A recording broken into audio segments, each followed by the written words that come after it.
Triplex విల్లాలు మీకోసం సిద్ధంగా ఉన్నాయి. APR project Bachupalli. విశాఖ ఉక్కుని ప్రైవేటీకరణ చేస్తున్నారు. కేంద్ర ఉక్కు శాఖ వాచ్యులు కుమారస్వామి గారు వచ్చారు, చాలా స్పష్టమైనటువంటి హామీ ఇచ్చారు. Our planning is not to go for privatisation. We wanted to revive the plan. ఎప్పుడైతే విశాఖపట్నం స్టీల్ ప్లాంట్ మీద కనపడిందో ఈ విధమైన ఏర్పాట్లు చేస్తున్నారు. కుక్కను పిచ్చి కుక్కను మొదలెయడానికి నేను ఎందుకు మాట్లాడతానండి? విశాఖ ఉక్కు ఆంధ్రుల హక్కు అనేది ఒకటే కాదండి. జగిత్యాల శారీరెడ్డి అని చాలా చనిపోయాడు. గుప్తా గారు కాళ్ళు అంటే వరంగల్లో క్షతగాతులు ఎలా అయ్యారు? అంటే దీనికి మరి మీరేం చేయదలుచుకున్నారు? ఖచ్చితంగా మేము కానీ అక్కడ ఉండే ఢిల్లీకి 2 సార్లు వెళ్ళామండి. మేము కార్మికులు సంఘాలు మేము కూడా వెళ్ళాం, దీక్షలో కూడా పాల్గొన్నాం. అక్కడ ఎన్నోసార్లు అక్కడ ఆ దీక్షలో కూర్చున్నాం. మీరైతే సంతృప్తిగా లేరు? ఏం కాదు, ఉద్యోగస్తులు కూడా ఈ తాత్కాలికం అంటున్నారు. 99% ఉద్యోగస్తులు కూడా. ఆదాని గారి గుజరాతీ కంపెనీలన్నిటికీ 9%, 8.72% వడ్డీ వేసి మా విశాఖ ఉక్కు కర్మాగారానికి ఈ బ్యాంకులు 14% వడ్డీ వేయటం, దాన్ని మళ్ళీ అప్పుల్లో చూపి 30,000 14% వేసేసి. అంటే ఇవన్నీ జరుగుతూ ఉంటే పవన్ కళ్యాణ్ గారు, చంద్రబాబు నాయుడు గారు, కళ్యాణ్ బాబు గారు మరియు జగన్మోహన్ రెడ్డి గారు ఎందుకు రాలేకపోతున్నారు? ఆ మార్వాడి గారి కంపెనీ అని ఒకటి పెట్టారు, మిత్తల కంపెనీ అని. ఆ మిత్తల గారి కోసం ప్రజల పొళ్ళోడు కొట్టి వచ్చే 15 సంవత్సరాలు ఆ మార్వాడి గారికి మనం కట్టిన పన్నులోంచి ప్రోత్సాహకాలు, రాయితీలు అంట. ఏందండి ఇది? నాకు విక్రమ్ గారు నాకు అర్థం కాదు. భావితరాల కోసం మీరు ఏమి చెయ్యాలో దాని మీద కాన్సన్ట్రేషన్ చేయండి అని చెప్తున్నాను. బాలకృష్ణ గారికి కూడా 3వ అత్యున్నత పురస్కారం లభించింది, పద్మభూషణ్. వాళ్ళందరికీ ఇవ్వటం సమంజసం. ఏ విధంగా తీసిపోయారు ఎన్టీఆర్ గారు? ఆయన 100వ జయంతి సందర్భంగా కనీసం ఇవ్వాలని ఇంగిత జ్ఞానం లోపించింది వాళ్ళకి. మీకు కృష్ణా జానకి గారు తెలుసా? ఎస్ జానకి గారు పద్మభూషణ్ అవార్డు వస్తే నాకు ఈ అవార్డు ఆవిడ తెలుగు బిడ్డ. హ్యాట్సాప్ అమ్మా నీకు, ఎక్కడున్నా మీరు 80 సంవత్సరాలు. నమస్కారం, నేను మీ విక్రమ్ పోలా. ఈరోజు మన విశిష్ట అతిథి చలసాని శ్రీనివాస్. చలసాని శ్రీనివాస్ గారు సామాజిక కార్యకర్తగా, ఆంధ్ర మేధావుల సంఘం ఫౌండర్ ప్రెసిడెంట్గా ఉన్నారు. సమకాలీన రాజకీయాల మీద తనదైన శైలిలో ఆయన విశ్లేషణలు అందిస్తారు, తన అభిప్రాయాలు చెప్తూ ఉంటారు. ఈరోజు మన స్టూడియోకి ఆహ్వానించాం ఎందుకంటే అనేక అంశాలు, వివాదాస్పదమైనటువంటి అంశాలు, అదేవిధంగా కొన్ని ఇతర ముఖ్య అంశాల మీద వారి అభిప్రాయాలు తెలుసుకుందాం. శ్రీనివాస్ గారు నమస్కారం. నమస్కారం విక్రమ్ గారు, అందరూ నమస్కారం. ముందుగా విశాఖ ఉక్కుని ప్రైవేటీకరణ చేస్తున్నారు అని చెప్పి చాలా రోజులుగా ఆందోళనలు, అదేవిధంగా సమ్మెలు ఇవన్నీ జరిగినాయి. మీరు కూడా విశాఖపట్నం వెళ్ళారు నేను అనుకోవటం. చాలాసార్లు వామపక్షాలతో కలిసి కొన్ని ఉద్యమాలు అక్కడ కార్మిక సంఘాలతో చేశారు. ఇప్పుడు ఒక ప్యాకేజీ ప్రకటించారు. అదేవిధంగా కేంద్ర ఉక్కు శాఖ వాచ్యులు కుమారస్వామి గారు వచ్చారు, చాలా స్పష్టమైనటువంటి హామీ ఇచ్చారు. ఇది ప్రైవేటీకరణ జరగదు, అటువంటి వార్తలను నమ్మద్దు, ఒక 3 నెలల్లోగా మొత్తం సెట్ అయిపోతుంది, జీతాలు కూడా రెగ్యులరైజ్ చేస్తాము, ఇవన్నీ చెప్పారు. మీరు సాటిస్ఫైడా? ఆ 10,300 1140 కోట్లు ఏదైతే ఉందో, అంటే 11,440 కోట్లు, దీంట్లో ఇంతకుముందు సెప్టెంబర్లో ప్రకటించిన 1,600 కోట్లు ఇచ్చిన ఏదైతే బెయిల్అవుట్ అనుకున్నారో వాళ్ళకి, సరఫరాదారులకి, వాళ్ళకి అది కూడా ఇంక్లూడ్ అయ్యి ఒకటి. దీంట్లో 1140 కోట్ల రూపాయలు 7% ఏదైతే మెచ్యూరిటీ రేట్ మీద ప్రిఫరెన్షియల్ షేర్ క్యాపిటల్ కింద పెట్టి మిగతా బ్యాలెన్స్ క్యాపిటల్ పెట్టారు. ప్రిఫరెన్షియల్ షేర్స్ ఇష్యూ చేయటం అనేది ఆఫ్టర్ 10 years తర్వాత వాళ్ళు కాలు బట్టి వాళ్ళు అప్పు కింద తీసుకుంటారా లేదా ప్రిఫరెన్స్ షేర్లు ఉంటారా అని చెప్పేది ఎవరు? ఉద్యోగస్తులు, కేంద్ర ప్రభుత్వం అండి. ఓకే, కేంద్ర ప్రభుత్వం వ్యాపారం అన్నమాట ఇది. తర్వాత మిగతాది డైరెక్ట్ ఈక్విటీ క్యాపిటల్ ఇన్ఫ్యూజన్, ఈ 2 చేయటం జరిగింది. దీంట్లో 1,600 కోట్ల రూపాయలు సబ్జెక్టు కరెక్షన్ 1,120. ఇది ఇంతకుముందే కేంద్ర ప్రభుత్వం ఇచ్చిన నిధుల్లోంచి జమ కట్టుకుంటారు. ఈ బ్యాలెన్స్ ఇప్పుడు జీతాలండి సెప్టెంబర్లోనేమో 35%, అక్టోబర్కి ఇప్పుడు అంటే ఈ గత 4 నెలల నుంచి డిసెంబర్లో 100% జీతాలు రాలేదు. అంటే 4-5 నెలల నుంచి జీతాలు ఇంకా పెండింగ్ ఉన్నది వాస్తవం. వాళ్ళ దాంట్లో ఈ సమయంలో దానికి రూపాయి ఇవ్వడానికి వీల్లేదని చెప్పారు. సరే, నేను దేనికి ఇస్తారు? అనేక మంది గుజరాతీ మార్వాడి వ్యాపారులు కానీ ఇతరులు కానీ సప్లైస్ చేశారు. ఆ డబ్బులు ఇచ్చేస్తారంట. నేను అందుకనే ఇది ఒక పులి నరమాంసం రుచి మెరిగిన పులి 2 అడుగులు వెనక వేస్తే అది ఆగినట్టు కాదు, మళ్ళీ ఇంకంతకన్నా వేగంతో జంప్ అంటే మీరు ఇప్పటికీ మీ బిలీఫా? ఇవాళ రాష్ట్రంలో ఉన్న ఉక్కు శాఖ సహాయ మంత్రి గారు కుమారస్వామి గారు నేను గౌరవిస్తాను. వాళ్ళ నాన్నగారు ఆయన ఇంటికి వెళ్ళి వచ్చాము మేము. అప్పుడు దేవగౌడ గారు ఏం చేశారు, పర్సనల్గా బస్వన్న కూడా అనుకుంటా ఆయన ఇంట్లో నేను మార్చాను. ఏదైనా సరే ఆ రోజు ఐఎమ్ థ్యాంక్ఫుల్ టు దేవగౌడ గారు ఫర్ ఆంధ్రప్రదేశ్, ఎందుకంటే ఆంధ్రప్రదేశ్ హక్కుల కోసం ఆ రోజు మాట్లాడిన విషయం లాస్ట్ మీట్లో చేంజ్ చేశారు, కేసీఆర్ గారిని డిఫర్ అయ్యి. సరే ఆ గౌరవం ఉందండి నాకు, పక్కన పెడదాం. కానీ ఈ విషయంలో మాత్రం కుమారస్వామి గారి చేతుల్లో ఏమీ లేదు. ఆయన ఇప్పుడు ఏదైతే ఉందో కొంతవరకు ప్రయత్నించారు.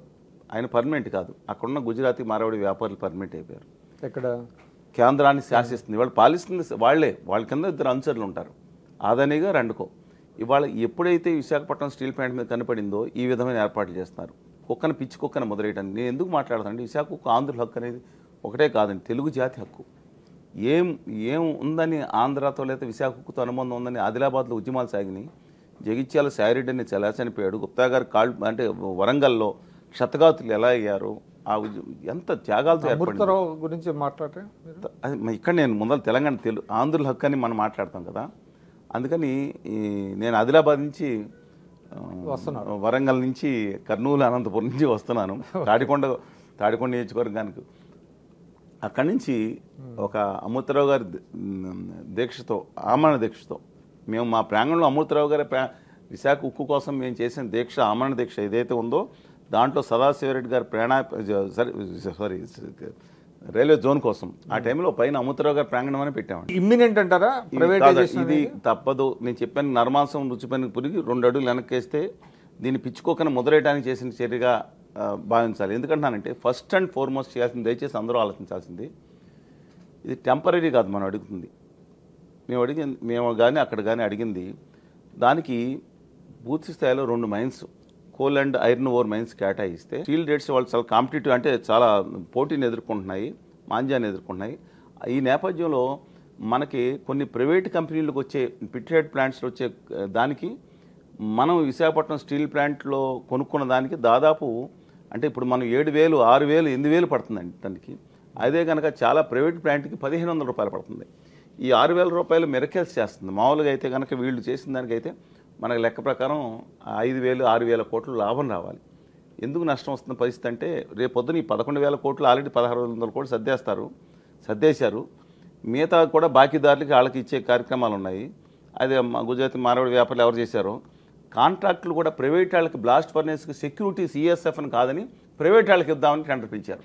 బ్లాస్ట్ ఫర్నేస్లో మనం 300 కోట్లు నష్టం వచ్చిందండి అగ్ని ప్రమాదం సంబంధించి. ఇప్పుడు 3rd బ్లాస్ట్ ఫర్నేస్ అవ్వట్లేదు, పక్కన పెట్టేశారు. అంటే మీరేం చెప్పదలుచుకున్నారు?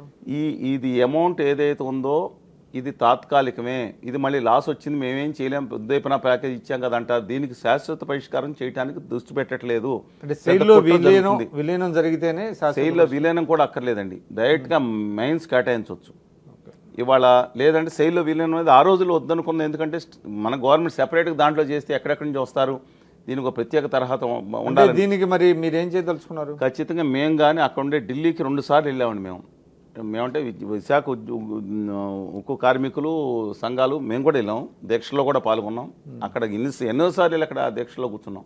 మమ్మల్ని మోడీ గారు వచ్చినప్పుడు మీరైతే సంతృప్తిగా లేరు? ఏం కాదు, ఉద్యోగస్తులు కూడా ఈ తాత్కాలికం అంటున్నారు. 99% ఉద్యోగస్తులు కూడా ఇవాళ ఆల్రెడీ వీఆర్ఎస్ ఇంకా నడుస్తుంది స్కీమ్, కంపల్సరీ ఒత్తిడి చేసి వీఆర్ఎస్ చేయిస్తున్నారు. అసలు మిగతా కార్మికులకైతే ఇవాళ జనవరి, ఫిబ్రవరి ఇవాళ కూడా నడుస్తుందండి 2025 కూడా. అందువలన మేము కోరుకునేది కానీ అక్కడ కార్మికులు కోరుకునేది కానీ తక్షణమే దానికి క్యాపిటివ్ మైన్స్ కేటాయించాలి. రెండో విషయం ఏంటంటే దానికి వాళ్ళ కుమారస్వామి గారు నిన్న 26,000 అన్నారు, వాళ్ళ కుమారస్వామి గారు నిన్న వచ్చి 35,000 కోట్లు అప్పులు చేరుకుందన్నారు. నేను అడుగుతున్నాను ఒకటే, ఆదానీ గారి గుజరాతీ కంపెనీలన్నిటికీ 9%, 8.72% వడ్డీ వేసి మా విశాఖ ఉక్కు కర్మాగారానికి బ్యాంకులు 14% వడ్డీ వేయటం, దాన్ని మళ్ళీ అప్పుల్లో చూపి 30,000 14% వేసేసి దానికి సంవత్సరానికి 4,000 కోట్లు నష్టం వచ్చింది చూపించింది. ఏందండి ఇది? మీరేమో 23 లక్షలు, ఏ ఒక్క ప్రభుత్వ సంస్థ అన్న అప్పులేక కొట్టేసిందా? ఇవాళ కేంద్ర ప్రభుత్వం చేయాల్సింది ఏంటంటే 23 లక్షల కోట్ల రుణమాఫీల గురించి మాట్లాడలా. అందువల్ల మేము కోరుకునేది ఏంటంటే ఈ రుణాన్ని ఈక్విటీ కింద మార్చి రాష్ట్ర ప్రభుత్వానికి అప్పచెప్పండి. ఒక అద్భుతమైన మేనేజ్మెంట్ వస్తే రాష్ట్ర కేంద్ర ప్రభుత్వం, ఎందుకంటే రాజకీయ రాష్ట్ర ప్రభుత్వం అడగందే మీరు రాష్ట్ర ప్రభుత్వానికి ఇవ్వమని ఎట్లా చెబుతారు? నేను అడగాలి, నేను కూడా అడుగుతున్నాను. రాష్ట్ర ప్రభుత్వం అడగాలి. ఎందుకంటే కేరళలో ప్రభుత్వం కేంద్ర ప్రభుత్వం అమ్మేయటానికి పావులబేడకి అమ్మటానికి మొదలు పెడితే కేరళ ప్రభుత్వం హెచ్పిసి దాంట్లో వాళ్ళు మేము ఆ ప్యాకేజీ పావులబేడకి ఇచ్చే బదులు ఇవ్వటం ఏంటి అని.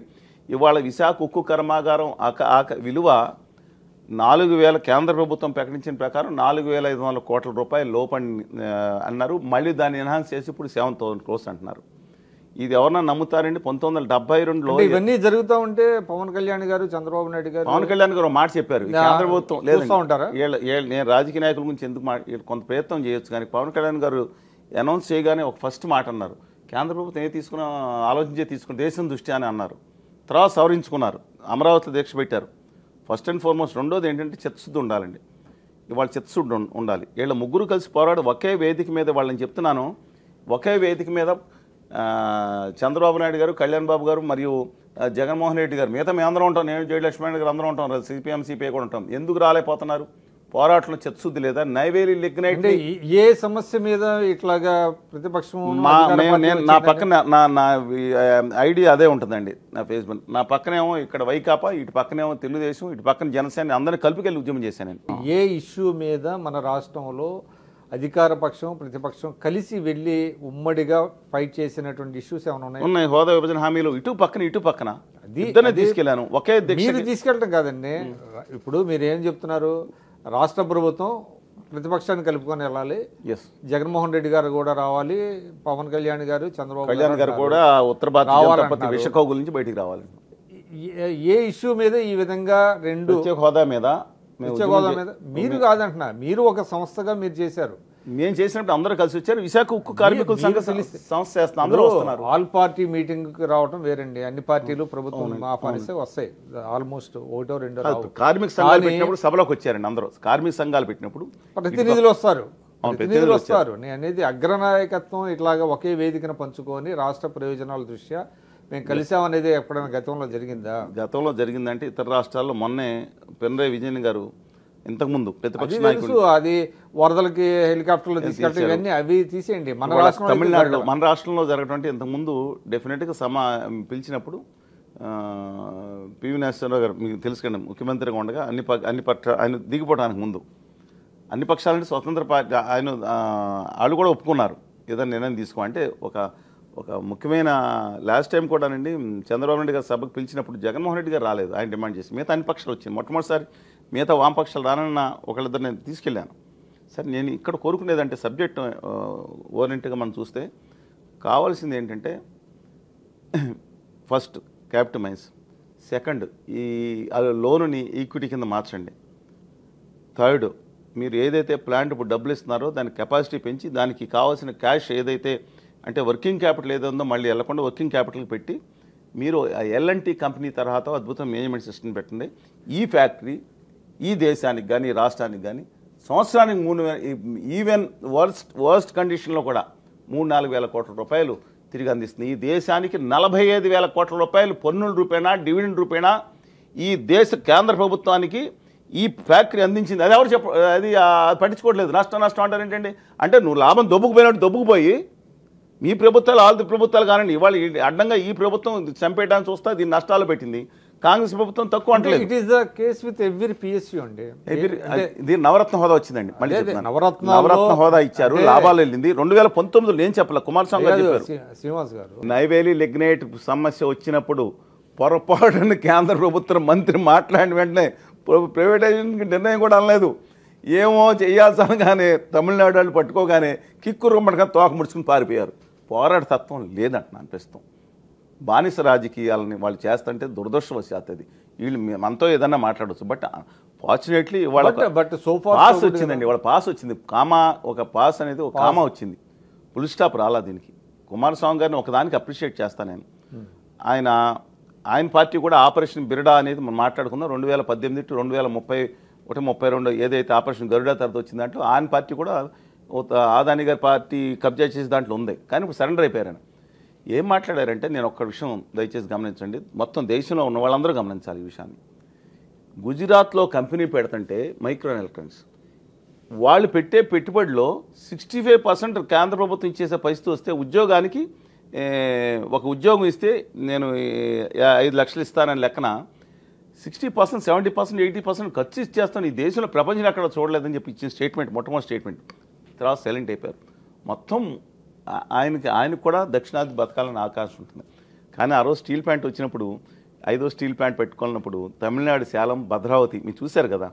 ఆంధ్రప్రదేశ్కి మనకు కావాలని మీరు ఎంతమంది ఎమ్మెల్యేలు అండి రాజీనామా చేసింది, ఎంతమంది పార్లమెంట్, యలమంది రెడ్డి గారు ఎంతమంది పార్లమెంట్ సభ్యులు రాజీనామా చేశారు, తృణప్రాయంగా వదిలేసి వచ్చి ఇవాళ ఉద్యమం చేసి మన రాష్ట్రం యొక్క తెలుగు జాతి యొక్క ఆత్మగౌరవంకి ఒక ప్రతీక అది. అందరూ దాంట్లో బిల్డింగులు, భవనాలు, ఆస్తులు చూస్తున్నారు. అందుకే నేను ఇవాళ కోరుకునేది, 1972 విలువ కట్టేసి దాని విలువ 7,000 కోట్లు అంటే 22,000 ఎకరాల భూమి అంటే దాంట్లో మళ్ళీ 1,200 ఎకరాలు తీసుకెళ్ళి గంగవరాన్ని మాట్లాడుకుందామండి ఏం జరిగిందో. చెప్తున్నా, అంత భూమి దాని భవనాల విలువ ఇవాళ 7.3 ఇంకొక 6,200 కోట్లు పెడితే దాన్ని ఈజీగా 20 మిలియన్ కెపాసిటీ చేయొచ్చు అనే కెపాసిటీ విలువలు ఆ రోజు విలువలు లెక్కేసి బేసిక్ ఇన్ఫ్రాస్ట్రక్చర్ ఉంది కాబట్టి ఇవాళ కనీసం 2.5 లక్షల కోట్ల రూపాయల విలువైన ఆస్తిని 7,000 కోట్లు 4,000 కోట్లు బుక్ విలువ చూపించేసి, బుక్ విలువకి ఏమైనా అమ్ముతారండి ప్రపంచంలో? మనం తప్పితే హెయిర్ కట్ చేశారు. ఎస్ఆర్ కంపెనీది 97% హెయిర్ కట్ అంట. అంటే ఇప్పుడు చిన్న అంబానీ గారు పవర్ ప్లాంట్ ఉంది, ఎందుకు రిలవెన్స్ దీనికి, రుయాస్ది వీళ్ళ చిన్న అంబానీ గారు లెక్కేసుకుందాం, 57,000 కోట్లు సబ్జెక్టు కరెక్షన్ 57,400, వాళ్ళకి 54,000 కోట్లు ఎత్తేసింది. అంటే రైట్ ఆఫ్ చేసేసారు. ఎవరు చేశారు? ఈ స్టేట్ బ్యాంకులు అందరూ అన్నీ చేశారు. ఇదే మన బ్యాంకులు అంటే ప్రజల నిధుల నుంచి వచ్చిన నిధులుగా ప్రజలు అంటే కాదు అయిపోయిందండి అది. ఆ దాన్ని మళ్ళీ ఆ చిన్న అంబానీ గారు ఆంధ్రప్రదేశ్లో పెట్టుబడి పెడతానికి వస్తున్నాడు పవర్ ప్రైవేట్లో. దానికి రెడ్ కార్పెట్ కాదు, అన్ని కార్పెట్లు వేసి ఆహ్వానిస్తాను. దీనికి అప్పులు ఇచ్చేది కూడా ఆ బ్యాంకులే. మొత్తం మీద మీకైతే అంతగా సంతృప్తి చెందలేదనేది నేను కాదు. ఒకసారి మీరు మిగతా వాళ్ళని కూడా అడగండి. వాళ్ళు ఇది కామా డెఫినెట్గా హర్షిద్దాం కొంతవరకు. ఈ ఉద్యమం వల్ల థ్యాంక్స్ టు దెమ్ రాత్రి మగాళ్ళు ఎన్ని ఆ క్యాంప్ అండి. మేము మోడీ గారు వస్తే మేము అందరం అక్కడ లోపల ఉండి మేము ఎలాగో దీక్షలో ఉన్నాం. ఏమైనా అభినందిస్తా ఏమైనా స్టేట్మెంట్ ఇచ్చారా? ఇది తప్పనిసరిగా తాత్కాలిక ఆహ్వానం అనేది తాత్కాలికంగానే దాన్ని శాశ్వతంగా దీని సమస్యను పరిష్కరించాలని చెప్పి కోరాం. కానీ నా ఉద్దేశం ప్రకారం విశాఖపట్నం మీద ద 10th లార్జెస్ట్ జిఎస్డిపి ఉన్న సిటీ ఇన్ ఇండియా. చాలా స్టేట్స్ ఈ 10th లిస్ట్లో లేవండి. స్టేట్సే లేవు, ఎత్తిపోయినాయి. పంజాబ్ అనేక స్టేట్లు లేవు, అసలు మధ్యప్రదేశ్ ఉండదు. ఈ దేశంలో 10వ అతిపెద్ద జిఎస్డిపి ఉన్న సిటీ విశాఖపట్నం. దాని మీద కనిపడింది. అందుకని రాయ్పూర్ చూస్తున్నాం కదా ఏం జరుగుతుంది. అందువల్ల దీన్ని కాపాడుకోవాలంటే ఇంకోటి కూడా చెప్తున్నానండి, అవుట్ ఆఫ్ సబ్జెక్ట్ కాదు, కన్సర్న్ కంటెస్టే చెప్తున్నాను. దీన్ని కాపాడుకుని దీనికి మైన్స్ కాకుండా ఆ మార్వాడి గారి కంపెనీ అని ఒకటి పెట్టారు, మిత్తల కంపెనీ అని. ఆ మిత్తల గారి కోసం ప్రభుత్వాలండి మైన్స్ కోసం తిరుగుతున్నారు. ఆ మిత్తల గారంట మనకు ఇప్పుడు కడప ఉక్కు కర్మాగారం గురించి మాట్లాడలేదు. దానికి జీవన్ నరసింహరావు గారు ఉండగా ఆ మైను ఈ మైను అన్నారు. తర్వాత ల్యాండ్ లేదన్నారు. అన్నీ ఏర్పాటు చేశారు. ఇవాళ ఆ ప్లాంట్ వస్తే ఆంధ్రప్రదేశ్కి బేసిక్గా బ్యాక్వర్డ్ రీజన్లో డెవలప్మెంట్ అవకాశం ఉంటుంది. అపార్ట్ ఫ్రమ్ ద రిజర్వేషన్స్ వస్తే అన్నీ ఉంటాయి దాంట్లో. కానీ ఇవాళ దాన్ని పక్కన పెట్టేసి మెట్లో గుజరాత్ మార్వాడి గారి ఫ్యాక్టరీ మేము పెట్టిస్తున్నాం.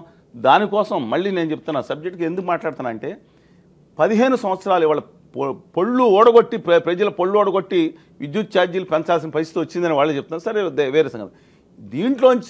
దీంట్లోంచి మిగతా ప్రజలు కట్టిన పన్నుల్లోంచి వచ్చే 15 సంవత్సరాలు ఆ మార్వాడి గారికి మనం కట్టిన పన్నుల్లోంచి ప్రోత్సాహకాలు రాయితీలు అంట. ఏందండి ఇది? నాకు విక్రమ్ గారు నాకు అర్థం కాదు. ఉన్న విశాఖపట్నం స్టీల్ ప్లాంట్ కోసం మీ ప్రభుత్వాలు ఏం చేస్తున్నాయి? మాట్లాడరు, కేటాయించమని చప్పట్లు కొడుతున్నారు, బాధ్యత కొడుతున్నారు. మీరు మార్వాడి గారి కంపెనీ కోసం మీరు వెళ్ళి తీసుకొచ్చి వాళ్ళకి మైన్స్ కేటాయించాలి. ఆంధ్రప్రదేశ్ ప్రజలు కట్టిన పన్నుల్లోంచి మర్రా ఈ ప్లాంట్ కట్టుకోలేమా? ఆయన తీసుకొచ్చి పెడుతున్నాడండి బ్యాంకుల నుంచి అప్పులు. మన ఏంటండి ఇది? నాకు అర్థం కాదు. అబ్సల్యూట్లీ రాంగ్ అండి. చూద్దాం. అంటే ఇది తొలి అడుగు అయితే కొంతవరకు యాక్సెప్టెడ్. తొలి అడుగు వరకు కామా పెట్టారు. దాన్ని మనం ఫుల్ స్టాప్ పెట్టేసేట్ చేసి దీన్ని మైన్స్ కేటాయించుకునే పరిస్థితి వస్తే లేదా సెయిల్లో మీరు అన్నట్టు లాస్ట్ మినిట్ తప్పనిసరి పరిస్థితిలో సెయిల్లో కలిపి ముందైతే క్యాప్టివ్ మైన్స్ ఇవ్వాలి. లేదంటే సేల్లో విలీనం చేస్తే దానికి ఒక శాశ్వత పరిష్కారం కొంచెం కెపాసిటీ కొంచెం పెంచాలండి. ఆస్తుల పరిరక్షణ అనేటువంటిది జరుగుతుంది. ఇటీవల పద్మ అవార్డ్స్ మీద కొంత వివాదం నెలకొంది. ముఖ్యంగా గద్దర్ గారికి పద్మశ్రీ ఇవ్వము బరాబర్ అనే మాట కొంతమంది బీజేపీ నేతలు చెప్తున్నారు. అదేవిధంగా ఎన్టీ రామారావు గారికి భారతరత్న ఇవ్వాలనేది కూడా మీరు అక్కడక్కడ మాట్లాడుతున్నారు. ఈ పద్మ అవార్డుల మీద వచ్చినటువంటి విమర్శలు, ముఖ్యంగా గద్దర్ గారంటే మనకు తెలుసు, ఆయన ఒక తెలుగువాడిగా, ఆయన కేవలం తెలంగాణ వ్యక్తిగానే మనం చూడలేము. తెలుగు నాట ఆయనకి గొప్ప ఫాలోయింగ్ ఉంది. సరే, ఆయన ఉద్యమం నేపథ్యం అదంతా పక్కన పెడితే ఆయన ఒక ప్రజా గాయకుడు, ప్రజా యుద్ధ నౌక అంటాం. అటువంటి గద్దర్ గారికి పద్మశ్రీ ఆయనకి అర్హుడా కాదా? అదేవిధంగా ఎన్టీ రామారావు గారి భారతరత్న విషయం ఏంటి? అదేవిధంగా బాలకృష్ణ గారికి కూడా 3వ అత్యున్నత పురస్కారం లభించింది, పద్మభూషణం. దీని మీద గద్దర్ గారిని మీరు అన్నట్లు బియాండ్ సర్టెన్ దాంట్లో చూడాలి. నేను ఆయన చాలాసార్లు కూర్చున్నట్టు విభేదించుకున్నాం. కానీ ఒక వ్యక్తిగతంగా, ఒక గౌరవంగా ఆయన ఒక పాఠశాల నడుపుతూ ఉంటాను. నేను డెఫినెట్గా గౌరవించాలండి. ఆయన పద్మశ్రీ మళ్ళీ దాంట్లో మాలా మాదిగ ఇష్యూస్ కూడా మన మందకృష్ణ మాదిగ గారికి ఇచ్చిందని కూడా కొంతమంది మెసేజ్ చేస్తున్నారు. ఎట్టి పరిస్థితిలోనూ ఒక గొప్ప అవార్డుకి గద్దర్ గారు సంపూర్తిగా అర్హులండి, రావాలని కోరుకుంటున్నాం.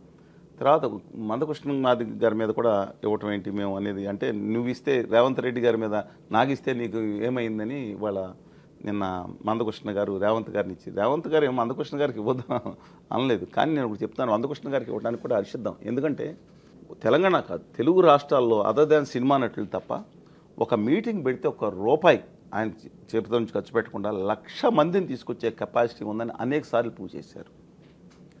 ఎప్పుడైతే మనం ఈ సామాజిక అంటే శ్రీనివాస్ గారు అదొకటే క్రైటీరియా కాదు, డబ్బులు కాదు ఇవ్వకుండా మనుషులు క్రైటీరియా కాదు, ఒకటే కాదు. బట్ మాదిగా జాతికి నేను చెప్తున్నాను, శతాబ్దాలుగా నేను వాళ్ళని సపోర్ట్ చేస్తాను, వర్గీకరణ గురించి మాట్లాడతాను. శతాబ్దాలుగా అన్నిటికంటే మాలలు కూడా దుర్మార్గంగా కొంత అంటరాంతరంగా పెట్టిన మాదిగలు అనే వాళ్ళు ఇంకా వివక్ష జన్మించారు. చరిత్ర లోపల పుట్టలోకి వెళ్ళి చూస్తే సత్యం ఇది. గూడాల్లో మాలలో కొంతమంది మాల Kannamneedu commander in chief Palnadu army చేసినాడు, తెలుసు కదా, విగ్రహం కూడా ఉంది. అలాగే వాళ్ళు నేత పని చేసేవారు, మిగతా వ్యవసాయం చేశారు. కానీ మాదిగలకి ఊరు బయట అలా చెరువు కుంటలు కూడా వాడుకోకుండా చేసిన ఉన్నప్పుడు వాళ్ళ మాదిగని పేరు చెప్పుకోవడానికి బాధపడే సిచ్యువేషన్లో మాదిగని వెనకమాల పెట్టుకున్నారు. ఆయనలో లోపాలు చాలా ఉన్నాయి, దాని గురించి విశ్లేషణ తర్వాత చేద్దాం. ఒక ఆత్మగౌరవాన్ని కోట్లాది మందికి ఇవాళ నేను చెప్తున్నా, అరుంధతీయులని చెప్పుకోవాల్సిన పరిస్థితి తమిళనాడులో మురుగన్ గారు. ఈ దేశంలో ఒక మాదిగలకు ముఖ్యం ప్రధానమంత్రి వాళ్ళకి కేంద్ర ప్రభుత్వం ఇచ్చిన ధన్యవాదాలు చెప్తాం, కేంద్ర ప్రభుత్వం దట్ ఇస్ డెఫినెట్ ఇష్యూ. కానీ వాళ్ళ కోట్లాది మంది ఉన్నారు. తమిళనాడులో కూడా నేను ఎంతమంది పర్సెంటేజ్ చెప్తాడు, వాళ్ళు అరుంధతులు మాది తెలుగు వాళ్ళే ఎక్కువ మంది. తమిళనాడులో ఉన్న అరుంధతీయుల్లో అత్యధికులు తెలుగు వాళ్ళు. కానీ దురదృష్టవశాత్తు తమిళైజేషన్ అయిపోతుంది. కర్ణాటకలో కూడా ఉన్నారు. వీళ్ళందరికీ ఒక ఆత్మగౌరవాన్ని కల్పించిన దాంట్లో ఒక ప్రముఖుడు డెఫినెట్గా మందకృష్ణ మాదిగ, పూర్తిగా అర్హుడు కూడా.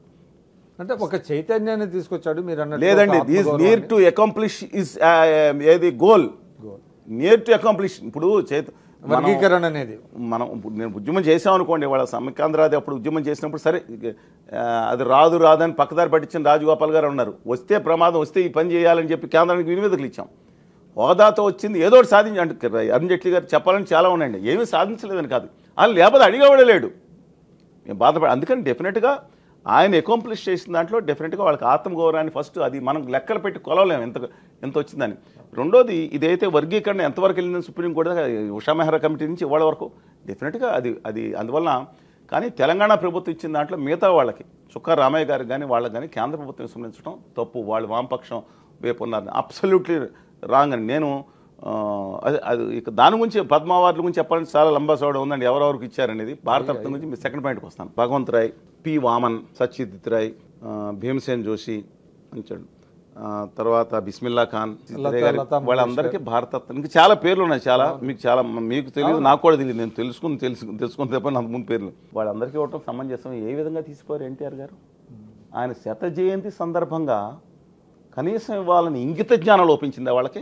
ఇవాళ రేపు పొద్దున ఇచ్చినా టీడీపీ బ్లాక్మెయిల్ ఇవాళ చేసి ఇస్తున్నారు కదా, ఆల్రెడీ ఆంధ్రప్రదేశ్ నిధులు ఇచ్చుకున్నాను పేపర్లు రాయించుకుంటున్నారు కదా, బ్లాక్మెయిల్కి వ్యతిరేకంగా ఉత్తరాది ఏకం అవ్వాలంటే ఏంది నాకు డబుల్ యాక్షన్ చేస్తున్నారు. మాట్లాడదాం ఇంకా ఈ పాయింట్, ఆ తర్వాత మాట్లాడదాం. ఈ పాయింట్ విషయానికి వస్తే ఏ విధంగా ఎన్టీఆర్ గారు అర్హులు కాదండి?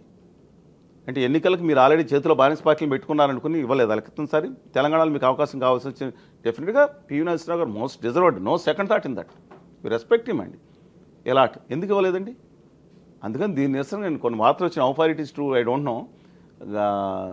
కనీసం శత జయంతి కూడా ఇవ్వలేదు, ఆ తర్వాత కూడా ఇవ్వలేదనే ఉద్దేశంతో. కానీ తర్వాత అన్యాయం జరిగింది తెలుగు జాతికి. బీయింగ్ ఆయన ఎన్టీ రామారావు గారి తనయుడు కాబట్టి ఇది పద్మభూషణ్ అవార్డుని తిరస్కరిస్తున్నట్టు కూడా కొన్ని ట్రోలింగ్స్ వచ్చినాయి. How far it is true I don't know. Maybe నేను అనేది ఆయనకు ఆత్మగౌరవం ఉందనే ఉద్దేశంతో ఇచ్చినట్టున్నారు. వేరు సబ్జెక్ట్, అది వేరు ఇది వేరండి. ఇప్పుడు బాలకృష్ణ గారు ఆల్రెడీ కేంద్రానికి కృతజ్ఞతలు తెలిపారు. ఓకే, కానీ తర్వాత వచ్చిన వార్తలు how far it is true I don't know. కానీ ఒకటి చెప్తున్నాను, మీకు సృష్టిలా జానక్ గారు తెలుసా? ఎస్ జానక్ గారు 50,000 పాటలు 15 సందర్భంలో అన్నారు. కాదు, తిరస్కరించారు. పద్మభూషణ్ అవార్డు వస్తే నాకు ఈ అవార్డు అక్సర్ గారు, నంబూద్రిపాద్ గారు, నంబూద్రిపాద్ నేను లిస్ట్ ఇస్తాను. అనేది ఎస్ జానకి గారు నాకు భారతరత్న లభించాలి అని అన్నారు. ఆవిడ మాట్లాడింది ఏంటంటే దక్షిణాదికి అన్యాయం జరుగుతుంది, లేటుగా వచ్చిందనేది ఒకటి ఉంది, కానీ దక్షిణాదికి అన్యాయం జరుగుతుంది. ఆవిడ 50 ఏళ్ల కెరీర్ తర్వాత ఒక అవార్డు ఇస్తున్నారు. 50 years కెరీర్. ఇవాళ అంతవరకు రాలేదండి, అసలు ఏమీ రాలేదు. ఇవాళ దక్షిణాదికి అన్యాయం జరుగుతుందనే మాట వస్తుంది. నేను అనలేదు. బాలసుబ్రహ్మణ్యం గారండి ముంబైకి మోడీ గారి ఫంక్షన్ పిలిచి హిందీలో ఉన్న వాళ్ళందరికీ సెల్ ఫోన్లు పెట్టి బాలకృష్ణ గారి సెల్ ఫోన్ అన్ని కాన్ఫిస్కేట్ చేసి పంపించారు. ఏంది ఇదని ఎస్పీ శ్రీపాద పండితుల బాలసుబ్రహ్మణ్యం గారు చాలా స్పష్టంగా ఇచ్చారు. కాన్స్టిట్యూషన్ చూసుకోండి, అది అన్యాయం జరుగుతుంది. అందువల్ల అలాంటి ఎవరికో ఇప్పుడు ఆయన ఒక జాతికి అన్యాయం జరుగుతుంది, దైవరికి దక్షిణాదికని. ఆవిడ తెలుగు బిడ్డ, హ్యాట్సాప్ అమ్మా నీకు. ఎక్కడున్నా మీరు 86 సంవత్సరాలు 100 సంవత్సరాలు మీరు జీవించాలి. అదే ఉన్నారు. నేను ఎక్కడున్నా అంటే ఐ మీన్ నేను తెలుగు బిడ్డగా నేను గర్విస్తాను అమ్మా. మీ ఆత్మగౌరవానికి 100 ఉంటుండే బాగుపడుతుంది. కానీ ఇక్కడ ఎన్టీఆర్ గారికి అవమానం జరిగిందని ఖచ్చితంగా భావిస్తున్నాం. మరి బాలకృష్ణ గారు నిర్ణయం తీసుకుంటారు లేదా వారి ఇష్టం. సరే, మీరు చెప్పినట్టు ఆల్రెడీ ధన్యవాదాలు చెప్పి బొకేలంతా మోడీ గారు పంపించినట్టున్నారు. Definite issue. అందువల్ల పద్మ అవార్డులు కూడా బెంచ్ మార్క్. అంటే ఒక్కటి నేను హర్షిస్తున్నానండి, గత 10 సంవత్సరాల్లో ఆవిడ పేరు శాంతవ్వ గారు, ఏది మన ఒరిస్సాలో ఉన్న తెలుగులో ఉన్న వరి వంగడాలని వాళ్ళు కాపాడిన దాన్ని కొంతమందికి వీళ్ళకి నెంబర్ ఆఫ్ అండి నేను చెప్తున్నాను. అలాంటి వాళ్ళకి కొంచెం సామాన్యులకి కాంగ్రెస్ ప్రభుత్వం ఇవ్వలేదనను, ఈ ప్రభుత్వం సామాన్యులకు కూడా ఇచ్చిన మాట వాస్తవం. దాన్ని అప్రిషియేట్ చేద్దాం. నానాడికి అంటే పాలకు పాలు నీళ్ళకి నీళ్ళు మాట్లాడుకుంటే. కానీ కేవలం ఆ పార్టీకి ఉపయోగపడిన వాళ్ళకి, నానాజీ దేశ్ముఖ్ లాంటి ఆ పార్టీ కోసం ఉండి ఆ పార్టీలో ఎంపీగా ఉన్న వాళ్ళకి, ఇంకా చాలామందికి వీళ్ళ అసమధీయులు కూడా తస్మధీయులు లెక్కలు వేసుకుని ఇవ్వటం కూడా దాని అవార్డులు దుర్వినియోగపరచడం కూడా కింద భావించాలండి. ఇంకో సబ్జెక్ట్కి వస్తానండి. ఇటీవల కేంద్ర ప్రభుత్వం అమరావతి రాజధాని కట్టడానికి 27,000 అమిత్ షా గారు మాట్లాడారు. 12,000 కోట్లు 27,000 కోట్లు అమిత్ షా గారు ఇచ్చామని చెప్పి మన వచ్చినప్పుడు మాట్లాడారు. అన్నీ కలిపి ఆయన అమరావతికి అన్నారండి. అమరావతికి ప్యాకేజీ 12,000 కోట్లు కదా. 15,000 కోట్ల రూపాయలు ప్యాకేజీ, 12,950 కోట్లు పోలవరం అన్నారు. అమరావతికి 27,000 కోట్లు అంటే 15,000 కోట్ల రూపాయలు వరల్డ్ బ్యాంక్ 12,387 కోట్ల రూపాయలు ఎంతో ఏషియన్ డెవలప్మెంట్ బ్యాంకు. ఈ విధంగా పోలవరానికి కూడా ఇచ్చారు. దాని మీద మీరేమంటారు? ఒక్కటి అందరూ చెప్పదలుచుకున్నాను. అంటే గవర్నమెంట్ మారడం వల్ల కొంత ఎవరికి బాధ కలిగినా ఎవరికి సత్యమైనా మీరు మీడియాలోకి వెళ్ళి చూసుకోవచ్చు. 12,951 కోట్ల రూపాయలు మేము పోలవరానికి రిలీజ్ చేయబోతున్నాం 2023 మేలో అని చెప్పి మాట్లాడిన సందర్భంలో ఆల్రెడీ అప్రూవ్ కూడా చేసేసి ఆ రోజు ప్రభుత్వాన్ని సంతకం పెట్టమన్నారు. స్టేజ్ 2 కింద చేస్తాం మేము. స్టేజ్ 2 కింద చేస్తే మీకు ₹1 ఇంకా రాకుండా సంతకం పెట్టమంటే ఆంధ్రప్రదేశ్ గవర్నమెంట్ ఫ్లాట్లీ రిఫ్యూజ్డ్. చంద్రబాబు నాయుడు గారు అన్న ఆ రోజు అంతకుముందు ఈ విధంగా అడ్డదిడ్డంగా చేస్తాం మేము మిగతాది అనుకుంటే దమ్ముండి నిలబడ్డారు. తర్వాత జగన్మోహన్ రెడ్డి గారు కూడా నిలబడ్డారు. ఇది వాస్తవం. ఆ తర్వాత లోటు భర్తీ కావాలనుకుంటే మే నెల 2023లో 10,461 కోట్ల రూపాయలు నిమిషాల్లో శాంక్షన్ చేసి మేము తిప్పలపడి అరుణ్ జైట్లీ గారు వెళ్తే పక్కన ఉన్నారండి యేచూరి గారు వీళ్ళందరూ. మా వాళ్ళు వచ్చిన తర్వాత వచ్చిందా మీడియాలో, అక్కడ మీడియా పెద్దలకు తెలుసు. నేను కూర్చుంటానన్న ఆపరేషన్ చేసుకొస్తే ఈయన వెళ్ళండి బాబు తిక్కలోడని చెప్తే యేచూరికి చెప్తున్నానండి మేము. రాజా గారు ఏదో ఇస్తాను ప్రకటించుకోమన్నారు, ఎవరికి క్రియేటేషన్ బాధలేదు. కానీ మొత్తం లంబా చౌడా చేసి అక్కడ 5 సంవత్సరాలు చంద్రబాబు నాయుడు గారు మాలాంటి వాళ్ళు ఉడతాబక్ సాయం అనుకోండి అందరూ చేస్తే 3,972 కోట్లు ఇచ్చి జగన్మోహన్ రెడ్డి గారు అడగగానే 10,460 కోట్ల రూపాయలు గంటలో రిలీజ్ చేసి నిధులు క్రెడిట్ కూడా చేశారు. 12,950 కోట్ల అప్రూవ్ చేస్తే ఆ రోజు గవర్నమెంట్ ఒప్పుకోలేదు. ఇవాళ ఏం జరుగుతుందంటే ఆంధ్రప్రదేశ్ హక్కును తాకట్టు పెట్టారు లేదా మీరు డాక్యుమెంట్స్ వెరిఫై చేసుకోండి. 12,950 కోట్ల రూపాయలు అప్రూవ్ చేసి పోలవరం కావాల్సిన సెకండ్ స్టేజ్ ఇవాళ 40,000 కోట్లు అండి. సెకండ్ స్టేజ్ లేదు పెట్టుకున్నారు. నేను ఇలా చెప్తాను, ఒక హిల్లక్ ఉంది ఇక్కడ, ఇలా హిల్లక్ ఉంటే ఇక్కడ వరకు ఈ రోడ్లు ఇక్కడ వరకు ఉంటాయి. ఇక్కడ దాకా 135 అడుగులు సరిపడా రిహాబిలేషన్ రీసెటిల్మెంట్ పునరావాస ప్యాకేజ్ ఇచ్చేసి ఈ పై దాన్ని ఎక్కువపోతే జనం ఎక్కడ పోతారు? పైగా వాళ్ళ మనుషులతో దాన్ని ఉత్తర భారతీయ జనతా పార్టీ గారి మనుషులతో ఇక్కడ పొళ్ళోడు కొట్టి ఈ ప్రాంత ప్రజల పొళ్ళోడు కొట్టి వీళ్ళ పన్నులతో అది కట్టించాలని చెప్పి కూడా చెప్పించే దౌర్భాగ్య పరిస్థితికి వచ్చిందంటే పోలవరంకి పూర్తి స్థాయి. ఇంకోటి చెప్తున్నాను, పోలవరం విషయంలో కూడా వాళ్ళు అన్నారు, ఇది అందరూ కూడా గమనించండి. మాట్లాడితే ఆ రోజు అనిల్ కుమార్ గారు, తర్వాత అంబటి రాంబాబు గారు, తర్వాత దేవినేని ఉమామహేశ్వర గారు మాట్లాడతాం ఒక టైపు ప్యాషన్ అయిపోయింది. మేము పూర్తి స్థాయిలో కడుతున్నామని. అయ్యా 1980లో మన 5 రాష్ట్రాలు బట్టి ఒప్పుకున్న మేరకు డిజైన్స్ అప్రూవ్ చేసిన మేరకు ఖచ్చితంగా 150 అడుగుల ఎత్తుతో కట్టాలి. ఆల్రెడీ స్పిల్వే అండ్ అన్నీ కూడా కంప్లీట్ అయిపోయినాయి. ఇప్పుడు కట్టాల్సింది కేవలం రాతి మట్టి కట్టడం. అది పెద్ద ఇష్యూ కాదండి, అది 2,000 పుట్టుకుని అయిపోతాయి కింద డయాఫ్రమ్ దగ్గర అయిపోగానే. కడతం కాదు, కట్టి మేము సాధించామని చెప్పి వాళ్ళని నిలిపి సన్మానాలు చేయడం కాదు. 150 అడుగుల ఎత్తులో నీళ్లు నిలబెట్టే పరిస్థితి ఉందా లేదా అని ఆలోచించుకోండి. 960 మెగావాట్ల పవర్ ఉత్పత్తి అయినప్పుడే దాని ప్రాజెక్ట్ పూర్తయినప్పుడు. అంతే తప్ప ఆ డ్యామ్ కట్టేసాం ఎవరు అది పెద్ద విచిత్రం అండి. బోళ్ళని కట్టారు. అది 150 అడుగుల ఎత్తు కనుక నిలబెట్టకపోతే live storage dead storage project అయిపోద్ది. బ్యారేజ్ మరో బ్యారేజ్ అవుతుంది. ఖచ్చితంగా 135 అడుగుల నుంచి మొత్తం 194.5 టీఎంసీలు నిలవ సామర్థ్యం ఉంటే దాంట్లో లైవ్ స్టోరేజ్ కేవలం 75 టీఎంసీలు మాత్రమే. డెడ్ స్టోరేజ్ 119 టీఎంసీలు. అందువల్ల ఫుల్ లెవెల్స్లో కాలువలకు వెళ్ళాలంటే ఖచ్చితంగా మనం ఎండిడిఎల్ కాకుండా వెళ్ళాలంటే, మినిమం డౌన్ డ్రాలు కాకుండా వెళ్ళాలంటే డెఫినెట్గా దానికి 150 అడుగులు నీళ్లు నిలబెట్టాలంటే పునరావాసం పూర్తిగా చేయాలి. అది చేసే ఉద్దేశం కేంద్ర ప్రభుత్వం లేదు అని గౌరవనీయురాలు ఆర్థిక శాఖ మంత్రి శ్రీమతి పరకాల నిర్మలా సీతారామన్ గారు మాకు స్వయంగా చెప్పారు. నేను ముప్పాళ్ళ నాగేశ్వరరావు గారు, పోలవరం నిర్వాసితుల సంఘం తరపున డాక్టర్ చందా సంతోష్ గారు మేమందరం వెళ్ళి ఆవిడని కలిసినప్పుడు 1 గంట 2 నిమిషాల తర్వాత చెప్పినాం. అసలు ఈ విధంగా పరిస్థితి ఉంటే ఎవరిని మోసపుస్తున్నారు అన్నారండి ఇక్కడ. అందువల్ల అది పోలవరం మాత్రం 12,950 కోట్లు అప్రూవ్ నిధులు మొదలైంది, పని నడుస్తుంది. అది స్టేజ్, అది రాతి మట్టి కట్టడం కూడా అయిపోతుంది, పెద్ద ఇబ్బంది లేదండి. ఇప్పుడు ఎత్తు దగ్గర కొంత వివాదం ఉంది. ఇప్పుడు వివాదం కాదు, ఎత్తు కట్టేస్తున్నాక నీళ్లు ఎక్కడ నిలబెట్టాలనే దాంట్లో వివాదం కాదండి. వివాదం కాదు, దుర్మార్గమైన క్రీడ నడుస్తుంది. కేంద్ర ప్రభుత్వం చేసే క్రీడలో దయచేసి పడిపోవద్దు అంటున్నాను. రాష్ట్ర ప్రభుత్వం అడ్డంగా సంతకం పెట్టిందని చెప్తున్నారు. Documents RTI act secret GO ఇచ్చింది అంటున్నారు. I don't know how far it is true. ఇంతకుముందు చంద్రబాబు గారు దమ్ముని నిలబడ్డారు, ఆత్మగౌరవం తాకట్టు పెట్టలేదు. తర్వాత జగన్మోహన్ రెడ్డి గారు పెట్టలేదు. ఎవరేమన్నా నాకు అవసరం, ఇది వాస్తవం అక్కడ. కానీ ఇవాళ పెట్టారో లేదనేది మా డాక్యుమెంట్ లేదు. మళ్ళీ ఇంకోసారి ఆర్టీఐ వేస్తాను నేను. ఇక నేను సబ్జెక్టు భావితరాల గురించి చెప్తున్నానండి. పాలకులు వెళ్ళి శాస్త్రం కాదు, ఎవరున్నా సరే జగన్మోహన్ రెడ్డి గారు ఉంటారు, లేదా వెళ్ళిపోతారు, ఆయన ఉంటారు, వెళ్ళిపోతారు, ఎవరో ఒకరు రావచ్చు. సెకండ్ పాయింట్ నేను చెప్తున్నాను, కృష్ణా జలాల విషయంలో కూడా అన్యాయం జరిగింది, సెపరేట్ సబ్జెక్టు. ఇవాళ అమరావతి 15,000 కోట్ల రూపాయలని నిర్మలా సీతారామన్ గారు ప్రకటించగానే అది సహాయం అని చెప్పి మొత్తం నేను అన్ని రాష్ట్ర ప్రభుత్వం, తెలంగాణ ముఖ్యమంత్రి అందరూ మాట్లాడింది. మొత్తం దేశం అంతా కూడా చంద్రబాబు నాయుడు గారు because of his Nitish Kumar గారు బ్లాక్మెయిల్ చేసి నిధులు సాధించుకున్నారు. నేను హిందుస్థాన్ చిన్న పేపర్లు అంటలేదు, ఉత్తర భారతదేశం అంతా మిగతా రాష్ట్రాల్లో పక్కన తోటి తెలంగాణలో కూడా అనుకున్నారండి. నేను వివరించి చెప్పాను. తర్వాత దాన్ని బద్దలు కొడతా కొండలు తీసుకొచ్చి, 2 కొండలు ఎవరో గవర్నర్ పురంధేశ్వర్ గారు అటు పక్కన సీఎం రమేష్ గారు 2 కొండల బద్దలు కొట్టి, ఇది ఉచితంగా వచ్చింది గ్రాంటే, ప్రతి సంవత్సరం 15,000 కోట్ల చొప్పున వచ్చింది, ప్రతి సంవత్సరం ఇస్తామని ఆయన చెప్తే ఇది గ్రాంట్ అని కొండలు 2 బద్దలు కొట్టారు. తర్వాత ఏమొచ్చిందండి, నరక యాతన పడుతున్నారు చంద్రబాబు నాయుడు గారిని దాన్ని నిలబెడతానికి. నేను చెప్తున్నాను, ఇంతకుముందు జరిగిన కక్ష సాధింపు ధోరణి దాన్ని తగ్గించుకొని మళ్ళీ బ్యాక్ ట్రాక్ తీసుకురావడం నేను నిజంగా చెప్తాను. రాత్రి మళ్ళీ నేను నిన్న చూసాను మన అంటే మీరు అనేది ఏంటి, ఇప్పుడు వరల్డ్ బ్యాంక్ అప్పిస్తుంది అప్పు కూడా షెడ్యూల్ ఇచ్చిందండి, నేను వేయండి, ఇట్ ఈస్ సెల్ఫ్ ఎక్స్ప్లెనేటరీ. ఇప్పుడు ఎంత 50 years కట్టాలని అది కూడా లేదండి ఇంకా అప్రూవ్ ఒకటే. దానికి ఏంటంటే 2025లో ఇమీడియట్గా ఇప్పుడు ఈ నెల వచ్చే నెలలో 368 కోట్లు అంట. 2031 వరకు అసలు రాష్ట్ర ప్రభుత్వానికి, ఈ ప్రభుత్వానికి ఇచ్చిన టైం 5 ఏళ్ళు. 2031 వరకు 15,000 కోట్లు ఏంటండి, అంటే ఫేజ్డ్ వారీగా ఇస్తున్నాము. దానికి మీరు ఇన్ని కంప్లైంట్ ఏది వరల్డ్ బ్యాంక్ షరతులు ఉంటాయి కదా, ఇప్పుడు ఇది వరల్డ్ బ్యాంక్ ఉన్నప్పుడు జీతాల కోసం పని చేసేటట్టు ముఖ్యమంత్రి చేస్తారు. సీఎం గారు ఎక్కడే చెప్పలేదు ఆ మాట. నేను సీఎం గారిని తప్పట్ల తప్పని నేను నిజంగా చెప్తున్నానండి. ఆయనకు పోలవరం కానీ అమరావతి మీద కానీ అలాగే ఏదైతే ఇప్పుడు బనకంచర్ల మీద కానీ చాలా కాన్సన్ట్రేషన్ ఉంది.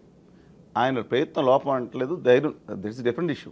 కానీ ఇవాళ నేను చెప్పేది 2031 వరకు 15,000 కోట్ల రూపాయలు, ఇంకో 12,000 కోట్లు ఎత్తుకొస్తున్నారు. ఎక్కడి నుంచి? ఏషియన్ డెవలప్మెంట్ బ్యాంక్ నుంచి అప్రాక్సిమేట్లీ 12,000 మళ్ళీ ఫిగర్స్ వస్తూ ఉంటే దానికి కూడా షెడ్యూల్ ఇస్తారు. వచ్చే 5-10 సంవత్సరాలు కట్టే తర్వాత ఇప్పుడు ముందర ఇదైతే పెట్టాలి కదండి. ఇమీడియట్గా ఎన్ని వేల కోట్లు కాంట్రాక్ట్ పిలిచారు తెలుసా మీకు? 47,000 కోట్లు. 32,000, 11,000, ఇంకో 4,000 కోట్లు ఎంతో, దాదాపు ఆల్మోస్ట్ 50,000 కోట్ల రూపాయలు కాంట్రాక్ట్ పిలుస్తుంటే ఆంధ్రప్రదేశ్ ప్రభుత్వం ఎన్ని నిధులు కేటాయించగలుగుతుంది ఇవాళ? అది మళ్ళీ చెప్తాను, సెల్ఫ్ ఫైనాన్సింగ్ ప్రాజెక్ట్ ఎప్పుడు సస్టైన్ అయ్యి ఒక లెవెల్ వచ్చిన తర్వాత అది 1,00,000 కోట్ల రూపాయలు, అది 1,00,000 కోట్ల రూపాయలు రాష్ట్రానికి తిరిగిస్తుంది. దాంట్లో మిగతా ప్రాజెక్టులు కూడా అందరినివాద్, సుజల్ సావంత్ అన్నిటికీ వెళ్ళొచ్చండి. కానీ ఇవాళ రాష్ట్ర ప్రభుత్వం ఎక్కడి నుంచి పెడతాను నిధులు? ఇవాళ ఆల్రెడీ బాకీదారులకి పాత వాళ్ళు నెత్తి మీదకి కూర్చున్నారు. తప్పనిసరి, ఎందుకంటే ఎప్పుడన్నా మీకు జోక్గా చెప్తాను కానీ విక్రమార్కుడు సినిమాలో రవితేజ ఒక డైలాగ్ వేస్తాడు, మామూలుగా గుడి కడతాను కానీ సగం పడగొట్టిన గుడిని మళ్ళీ చేయటానికి కానీ. ఆ విధంగా అది విధ్వంసం అక్కడ జరిగింది. నిజంగా కక్షాది చర్యలు జరగడానికి, తిరిగి రెక్టిఫై చేయడానికి పౌండ్ ఆఫ్ ఫ్లెష్ వాళ్ళు అవతల కాంట్రాక్టర్లు కదా, లాభాన్ని చేసుకుంటారు. ఈయన ఎన్ని తిప్పలబడినా సరే ఈ సిచ్యుయేషన్లో అమరావతిని నేను చెప్తాను, అమరావతికి ఈ దేశానికి ఒక గొప్ప నగరంగా భాషిల్లాలని కోరుకుంటాను. ఆంధ్రప్రదేశ్ రాష్ట్రం ఒక హరిత రాజధాని, మేము రిపోర్ట్ ఇచ్చాం కదండి. ఈ దేశం మొత్తం మీద ఎవరు ఇచ్చారండి రిపోర్టు? ఈ దేశం మొత్తం మీద ఒక అనేక మంది 30 మంది నిపుణులు కలిపి చంద్రబాబు నాయుడు గారికి ఇచ్చాం కదా. నాకు తెలిసి ఆ రోజు ఎవరన్నా అధికారి గారు చెప్పిన ప్రకారం సింగపూర్ రిపోర్ట్ వచ్చిందండి, అన్ని ఇచ్చారు, ఇంత కాంప్రహెన్సివ్ రిపోర్ట్ ఇచ్చారు, లేరని చెప్పారు. తర్వాత ఇవ్వలేదను. అందుకని నాకు కమిట్మెంట్ ఉంది. కానీ హరిత అన్ని వర్గాలు నివాసం ఉండే రాజధాని కోరుకున్నా. అంటే బలహీన వర్గాలు, మధ్యతరగతి వర్గాలు కూడా సింగపూర్లో ఈబీఎస్ ఎకనామికల్ వీకర్ సెక్షన్స్ ఏదైతే ఇస్తారో ఆ విధంగా అన్ని వర్గాలు రాజధాని ఉండాలని కోరుకున్నాను. సరే, coming back to the point, Amaravati విషయాన్ని కళ్ళ సాకారం చేసుకోవడానికి ఈ దేశానికి నేను ఒక నగరం అనేది, ఇప్పుడు హైదరాబాద్ హుడా నిధికి వరల్డ్ బ్యాంక్ నిధులు తీసుకొచ్చారు, లేదా ఇంకోటి తీసుకొచ్చారు, అవన్నీ కూడా ఒక దేశానికి మంచి నగరాన్ని అందించినట్టు. అది ఇవాళ ఒకటి చెప్తానండి, మేము కేంద్ర ప్రభుత్వం కౌంటర్ గ్యారంటీకి ఇచ్చింది అంటున్నారు ఈ నిధులకి. దయచేసి ఇండియాలో ఏ రాష్ట్రానికన్నా quasi governmental or governmental world బ్యాంకో జైకానో లేదా ఇంకో లోనో ఇస్తే అది సావరెంటీ గ్యారంటీ అనేది ఖచ్చితంగా కేంద్ర ప్రభుత్వానికి సావరెంటీ గ్యారంటీ ఉంది, అది ఇస్తారు. ఇంతకుముందు కూడా ఉమ్మడి ఆంధ్రప్రదేశ్ తీసుకుని కట్టకపోతే కేంద్ర ప్రభుత్వం రాష్ట్రానికి రావాల్సిన దాంట్లోంచి తర్వాత పొళ్ళోడగొట్టి దానికి మళ్ళీ ఎంత పెనాల్టీ మళ్ళీ ఏళ్ళ కమిషన్ కేంద్ర ప్రభుత్వానికి, ఇది వాళ్ళు వసూలు చేసిన దానికి వాళ్ళకి పెనాల్టీ అంటే విచిత్రంగా ఉంటుందండి. అది పొళ్ళోడగొట్టి వసూలు చేసింది ఆంధ్రప్రదేశ్ రాష్ట్ర ప్రభుత్వం దగ్గర. అందుకని ఒకవేళ అది పైనుంచి ఆయన సహాయం చేస్తే వీళ్ళు సపోర్ట్ చేసుకుంటాం, ఇవన్నీ కాదండి. ఇవాళ నిజంగా నిజాయితీగా ఉంటే ఇవాళ ఖచ్చితంగా పోలవరంకి ఏదైతే 150 అడుగులు ఎత్తున నీళ్లు నిలబెట్టేదట్టుందో ఇమ్మీడియట్గా వాళ్ళు 2 స్టేజ్లు చేశారు. దానికోసం తక్షణమే నిధులు ప్రకటించి ఆ కార్యక్రమం చేపట్టాలి. రెండోది టేకప్ చేయొద్దని చెప్తున్నారు. అంటే దాన్ని బ్యారేజీ కింద పరిసమాప్తి చేసేసి మీ బాధ మీరు సావండ్రాని కొన్ని పరిస్థితుల్లో 140 అయితే it is as good as barrage 135 plus అదే 135 పాయింట్ లెక్కనే వేస్తున్నారండి, 41.14 ఎంతో. అందువలన నా ఉద్దేశం ప్రకారం అదే మీరు అన్నట్టు బ్యారేజీ తరహాలోనే చేస్తారు. మా గోదావరి జిల్లాల వరకు రెండో పంటకి ఆశ్వాసం వస్తుందని పక్కన పెండి. ఇప్పుడు దీనికి ఎత్తిపోతలు 960 మెగావాట్లు కాకుండా మనకు వచ్చే విద్యుత్ పోయి ఇది ఎత్తిపోయడానికి మళ్ళీ అటు శ్రీకాకుళం అది శ్రీకాకుళం వరకు వెళ్ళే ఉత్తరాంధ్ర సుజల్ సావంత్ కట్టాలన్నా లేదా విశాఖపట్నానికి వెళ్ళే ఇండస్ట్రీకి మనం 28 TMC ఇవ్వాలనుకున్నా, ఇప్పుడు 80 TMCలు కృష్ణానదిలో ఎత్తిపోయాలన్నా వీటిలన్నిటికీ పూర్తి స్థాయిలో వెళ్ళలేదండి. మళ్ళీ ఎత్తిపోతలు మళ్ళీ ఎదురు కరెంట్ ఇవ్వాలి మనం. అందువల్ల ఇది చాలా చూసుకోవాల్సింది అవసరం ఉందండి. అందువల్ల ఈ 2 విషయాలు మాత్రం కేంద్ర ప్రభుత్వం ఉదారంగా ఇచ్చినట్టు కాదంటారా? దేశం అంతా కూడా బ్లాక్ మెయిల్ చేసింది. ఆంధ్రప్రదేశ్ ఏం బ్లాక్ మెయిల్ చేసింది? వైట్ మెయిల్ కాదు, ఔరో మెయిల్ కూడా చేయలేదు. రాయలసీమ ఉత్తరాంధ్రకి ₹1 ఇవ్వలేదండి విక్రమ్ గారు. మన ఆంధ్రప్రదేశ్లో ఇండియాలో లేవండి. పార్లమెంట్ ఇచ్చిన హామీ అండి, ప్రత్యేక ప్యాకేజ్ 50 కోట్లు దానికి ఇవ్వాల. ప్రత్యేకంగా వెనుకబడిన ప్రాంతాలకి కేంద్ర ప్రభుత్వం విభజన conditional bifurcation KBK Koraput, Bolangir and Kalahandi and Bundelkhand తరహాలో మేము ప్యాకేజ్ ఇస్తామంటే ఆ ప్రపోజిషన్ ప్రకారం 2014 నాటికి 24,400 కోట్ల రూపాయలు ఇవ్వాల్సి ఉంటే వాళ్ళు 48,000 కోట్లు 50,000 ఒక్క రూపాయి ఇవ్వలేదు. జిల్లాకి 50 కోట్లని చెప్పింది కూడా ఆ సమాచారం దీనికి అన్వయం చెప్పింది బోగస్ సమాచారం. తెలంగాణలో 9 జిల్లాలకు హైదరాబాద్ మినహాయించి కూడా ఇస్తున్నారు, ఆంధ్రప్రదేశ్లో 7 జిల్లాలకు ఇస్తున్నారు. కొన్నాళ్ళు అది సంబంధం కాదు. ఈ ప్యాకేజీతో రాయలసీమ ఉత్తరాంధ్ర లేవండి, ఎందుకని మాట్లాడలేదండి ఇక్కడ? నాకు అర్థం కావట్లేదు ఎందుకని దాంట్లో మాట్లాడలేదు. కడప ఉక్కు పెట్టలేదు, రామాయపట్నం ఏమీ లేకుండా ఎలా కూతుంది? ప్రతిసారి ప్రతి బడ్జెట్లో చాలా ఆశలు ఉంటాయి, అంచనాలు ఉంటాయి, దానికి తగినట్టుగా ఇప్పుడు రాదనుకోండి. కానీ ఈసారి బడ్జెట్ ఎట్లా ఉండే అవకాశం ఉంది? ఎందుకంటే గివెన్ తెలుగుదేశం పార్టీ వల్ల సపోర్ట్ వల్ల కూడా నిలబడినటువంటి ప్రభుత్వం ఇది. ఈసారి కొంచెం గతం కంటే కొంచెం మెరుగ్గా ఉంటుందా గత 5 ఏళ్ల కంటే? ఇవాళ 31 జనవరి రాసిన బిజినెస్ స్టాండర్డ్లో రాసింది ఎగైన్ నాయుడు ఫౌండ్ అప్. ఇక మళ్ళీ లాస్ట్ రిపీట్ చేస్తాడా? ఇది రోజు ఏం సత్తున్నామండి ఉత్తర భారతీయ మీడియాలతో. ఏం చేశాడు ఈయన? వచ్చింది లేదు స్వామి, ఈయన తిప్పలేని పడుతున్నాడయా బాబు, ఆ కళ్యాణ్ గారు ఎన్ని అక్కడ తిప్పలేదు అంటే ఎవరు పట్టించుకునే సమస్య లేదు. మళ్ళీ ఎగైన్ వాళ్ళంతా హెడ్డింగ్స్ అండి, again Naidu make the magic అని ఒకటి కొంచెం గౌరవంగా రాయటం. ఏం మ్యాజిక్ ఏంటి పాపం? నేను రాష్ట్రం తిప్పలు పడుతుంది ఇవాళ. అందుకని ఇవాళ కేంద్ర ప్రభుత్వం దృష్టిలో ఈ చంద్రబాబు నాయుడుకి ఇచ్చిన ప్రాధాన్యత అంశాల్లో అంటే మీ ఉద్దేశం ఇచ్చింది తీసుకుంటున్నారు తప్ప గట్టిగా అడిగినట్టు నటించడం. వాళ్ళు ఇంతకుముందు జగన్మోహన్ రెడ్డి గారు చేసింది అదే కదండి. ఈయన అడిగినట్టు నటించడం, ఆయన అసలు చూడనట్టు నటించడం, ఈ వివరణ ఉండదు. ఈయన అడిగినట్టు నటించినప్పుడు నేను అది కొనసాగుతున్నదా? అది ఏమంటే ఫస్ట్ 5 ఏళ్ళు శాలువాలు చెప్పారండి, ఆ తర్వాత ఫోటోలు ఇచ్చారండి, మళ్ళీ శాలువాలు అడ్డూలు కూడా ఇస్తున్నారండి. వీళ్ళు మోసి వీళ్ళు భుజాలు ఉంగిపోయినాయి, కానీ మోడీ గారు మాత్రం చింతగా ఇప్పుడే మనం చెప్పుకున్నాం కదండి. ఇప్పుడు పోలవరం ఏమండి, అది పోలవరం 12,950 కోట్లు 2023 నెట్లోకి వెళ్ళి చూడండి. టెక్నికల్ అడ్వైజరీ కమిటీ 57,000 కోట్లు అంటే 55,000 కోట్లు పరిమితం చేసామనుకున్న 2017 ఎస్ఆర్ స్టాండర్డ్ రేట్లో. అందువలన అది నేను అన్నాను ఇవాళ ఒకటి ఏంటండి, ఇవాళ రాష్ట్ర ప్రభుత్వం ఖర్చు పెట్టిన డబ్బులు ఇవ్వట్లేదు ఇంకా. సరే ఇప్పుడు ఈ విషయానికి వస్తేనండి, ఆంధ్రప్రదేశ్ ప్రాధాన్యత అంశాల కింద మన పార్లమెంట్ సభ్యుల సమావేశంలో ముఖ్యమంత్రి గారు కొన్నిటికి ఇచ్చారు. దాంట్లో నదుల అనుసంధానం మీద కేంద్ర ప్రభుత్వం ఉంది కాబట్టి ఆ నదుల అనుసంధానం మీద మనం ముందుకెళ్దాం అని చెప్పి మాట్లాడైనా బనకంచెర్లకి వేస్తూ ఉన్నారు. యాక్చువల్గా Nagarjuna Sagar stage 2 Nagarjuna stage 2 project అనేది మనం అంటే కృష్ణానదిలో వేసిన తర్వాత కృష్ణానది నుంచి ఇప్పుడు సప్లిమెంటేషన్ చేస్తున్నారు. బానకల్లు దగ్గర నుంచి పక్క నుంచి వెళ్తుందండి. అది స్టేజ్ 2 ఎక్కడి దాకా వెళ్తుంది, స్టేజ్ 3 కూడా నాగార్జున సాగర్ ఆపేశారు. అత్యంత వెనుకబడిన జిల్లాల్లో కనీసం ఇప్పుడు రాయలసీమ నీళ్లు లేవండి, ఉత్తరాంధ్ర నీళ్లున్న అభివృద్ధిలో వెనకబడిపోయింది. ఓన్లీ పాకెట్స్ విశాఖపట్నం తప్ప మిగతా అది వెనుకబడిపోయి ఉంది. ఆ ప్రకాశం జిల్లా అందరి చేత నెగ్లెక్ట్ చేయబడిన ఒక జిల్లా అండి. నిజంగా 3 వెనుకబడిన ఉమ్మడి ప్రకాశం గురించి మాట్లాడుతుంది. ఇప్పుడైతే 3 వెనుకబడిన జిల్లాల్లో 3 జిల్లాల్లోని వెనుకబడిన ప్రాంతాలను తీసుకుని ఒక జిల్లాగా ఏర్పరిచారు. కర్నూలు జిల్లాలోని ఖమ్మం, మార్కాపురం, గిద్దలూరు, అలాగే నెల్లూరు జిల్లాలోని కందుకూరు, ఆ ప్రాంతాలను తీసుకుని ఎలా చేశారు. ఇవాళ ఆ జిల్లా విషయం మాత్రం అన్యాయం జరుగుతుంది. ఇది ఏదైతే స్టేజ్ 2 అక్కడ దాకా స్టేజ్ 3 సంగం ఆనకట్ట దగ్గరికి వెళ్ళాలి. దానికి మొదటి ప్రాధాన్యత ఇస్తే అక్కడి నుంచి సంగమం నుంచి ఆల్రెడీ తీసుకోవచ్చు వేరే తమిళనాడుకి వెళ్ళటం. ఇవాళ దాని మీద కాన్సన్ట్రేషన్ అవసరం ఉంది. అలాగే ఏదైతే కృష్ణా జలాల విషయంలో గట్టిగా ఫైట్ చేయడంలో నిర్లిప్తత ఖచ్చితంగా నిమ్మల రామారెడ్డి గారు అనుకున్నాను. బహుశా నేను చెప్తున్నా ఆయన మిగతా జీవితంలో మోసపోయారు, రాష్ట్రం కూడా మోసపోయింది. మన జరిగిన ట్రిబ్యునల్ కేసు దాంట్లో శాశ్వతంగా చేతులు గుర్తుండిపోతుంది. కావాలంటే మీరు దేవిని ఉమామహేశ్వరరావు గారిని 2015 జూన్ 18, 19 తారీఖులో ఆయన చేసిన అగ్రిమెంట్ల విషయంలో తర్వాత నేను మాట్లాడాను.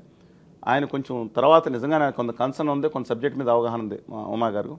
ఆయన మాట్లాడి నేను అనుకున్నాను, కానీ తాత్కాలిక ఉన్నారు ఆదిత్యనాథ్ దాస్ గారు. అసలు ఆయన తెలంగాణకి ఎప్పుడు వెళ్ళిపోతా నాకు ఆంధ్రప్రదేశ్ ఆయన ఎందుకు డివైజ్ పెట్టుకుంటారో, తెలంగాణ పెట్టుకుంది కానీ ఆయన తప్పుదారి పట్టించారని మాట అన్నారు. ఆయన కొంత కన్సర్న్ ఉంది కాబట్టి అది 1 ఇయరే కదన్నారు, కానీ శాశ్వతం చేశారు, చాలా అన్యాయం చేశారు. దీనికి అవగాహన లోపం అనుకుంటాం. కావాలని చర్చ పెట్టండి, నేను కానీ నిరూపిస్తాను ఆయన చేసిన అఫిడవిట్లో పొరపాట్లు. నేను ఛాలెంజ్ చేసి మన మొహం కూడా చూపిస్తాను, నేను అన్న తప్పు అయితే శాశ్వత నష్టం జరిగింది. సరే, coming back to this point, budget పాయింట్లో ఇవాళ ఈ ప్రాజెక్టులో కేంద్ర ప్రభుత్వం సానుకూల అంటే లాస్ట్ టైం కెన్ బట్వా ప్రాజెక్ట్కి ఇచ్చింది 2 years బ్యాక్. లాస్ట్ ఇయర్ ఏమో భద్రా ప్రాజెక్ట్ చూశారు మీరు. కేంద్ర ప్రభుత్వం 5,000 కోట్లు ఇచ్చి 5,000 కోట్లు బడ్జెట్లోనే పెట్టింది. పోలవరంకు ₹1 పెట్టలేదు, నాబార్డు ద్వారా ఉన్నది ఏదో మ్యాజిక్లు చేస్తూ ఉన్నారు, చేయనివ్వండి కానీ సంగతి. ఇవాళ ఈ ప్రాజెక్ట్ విషయంలో చంద్రబాబు నాయుడు గారి ఒత్తిడి వల్ల కొంత పెట్టొచ్చని అంచనా ఉంది. అలాగే రైల్వే బడ్జెట్ విషయంలో కూడా కొంత పెంచే అవకాశం కనపడింది. ఎందుకంటే మానవ గొడవ చేస్తున్నాం. బుల్లెట్ రైలు కోసం 38,000 కోట్లు 2 బడ్జెట్లో కేటాయించారు. తెలంగాణకు 4,000 కోట్లు ఎంగిలి మెతుకులు కేటాయించారు. అలా మెట్రో రైలు కూడా ఈసారి అంటే పెట్టారండి. ఇంతకుముందు కూడా 1,00,000 రూపాయలు 1,000 కోట్లు కేటాయించారు.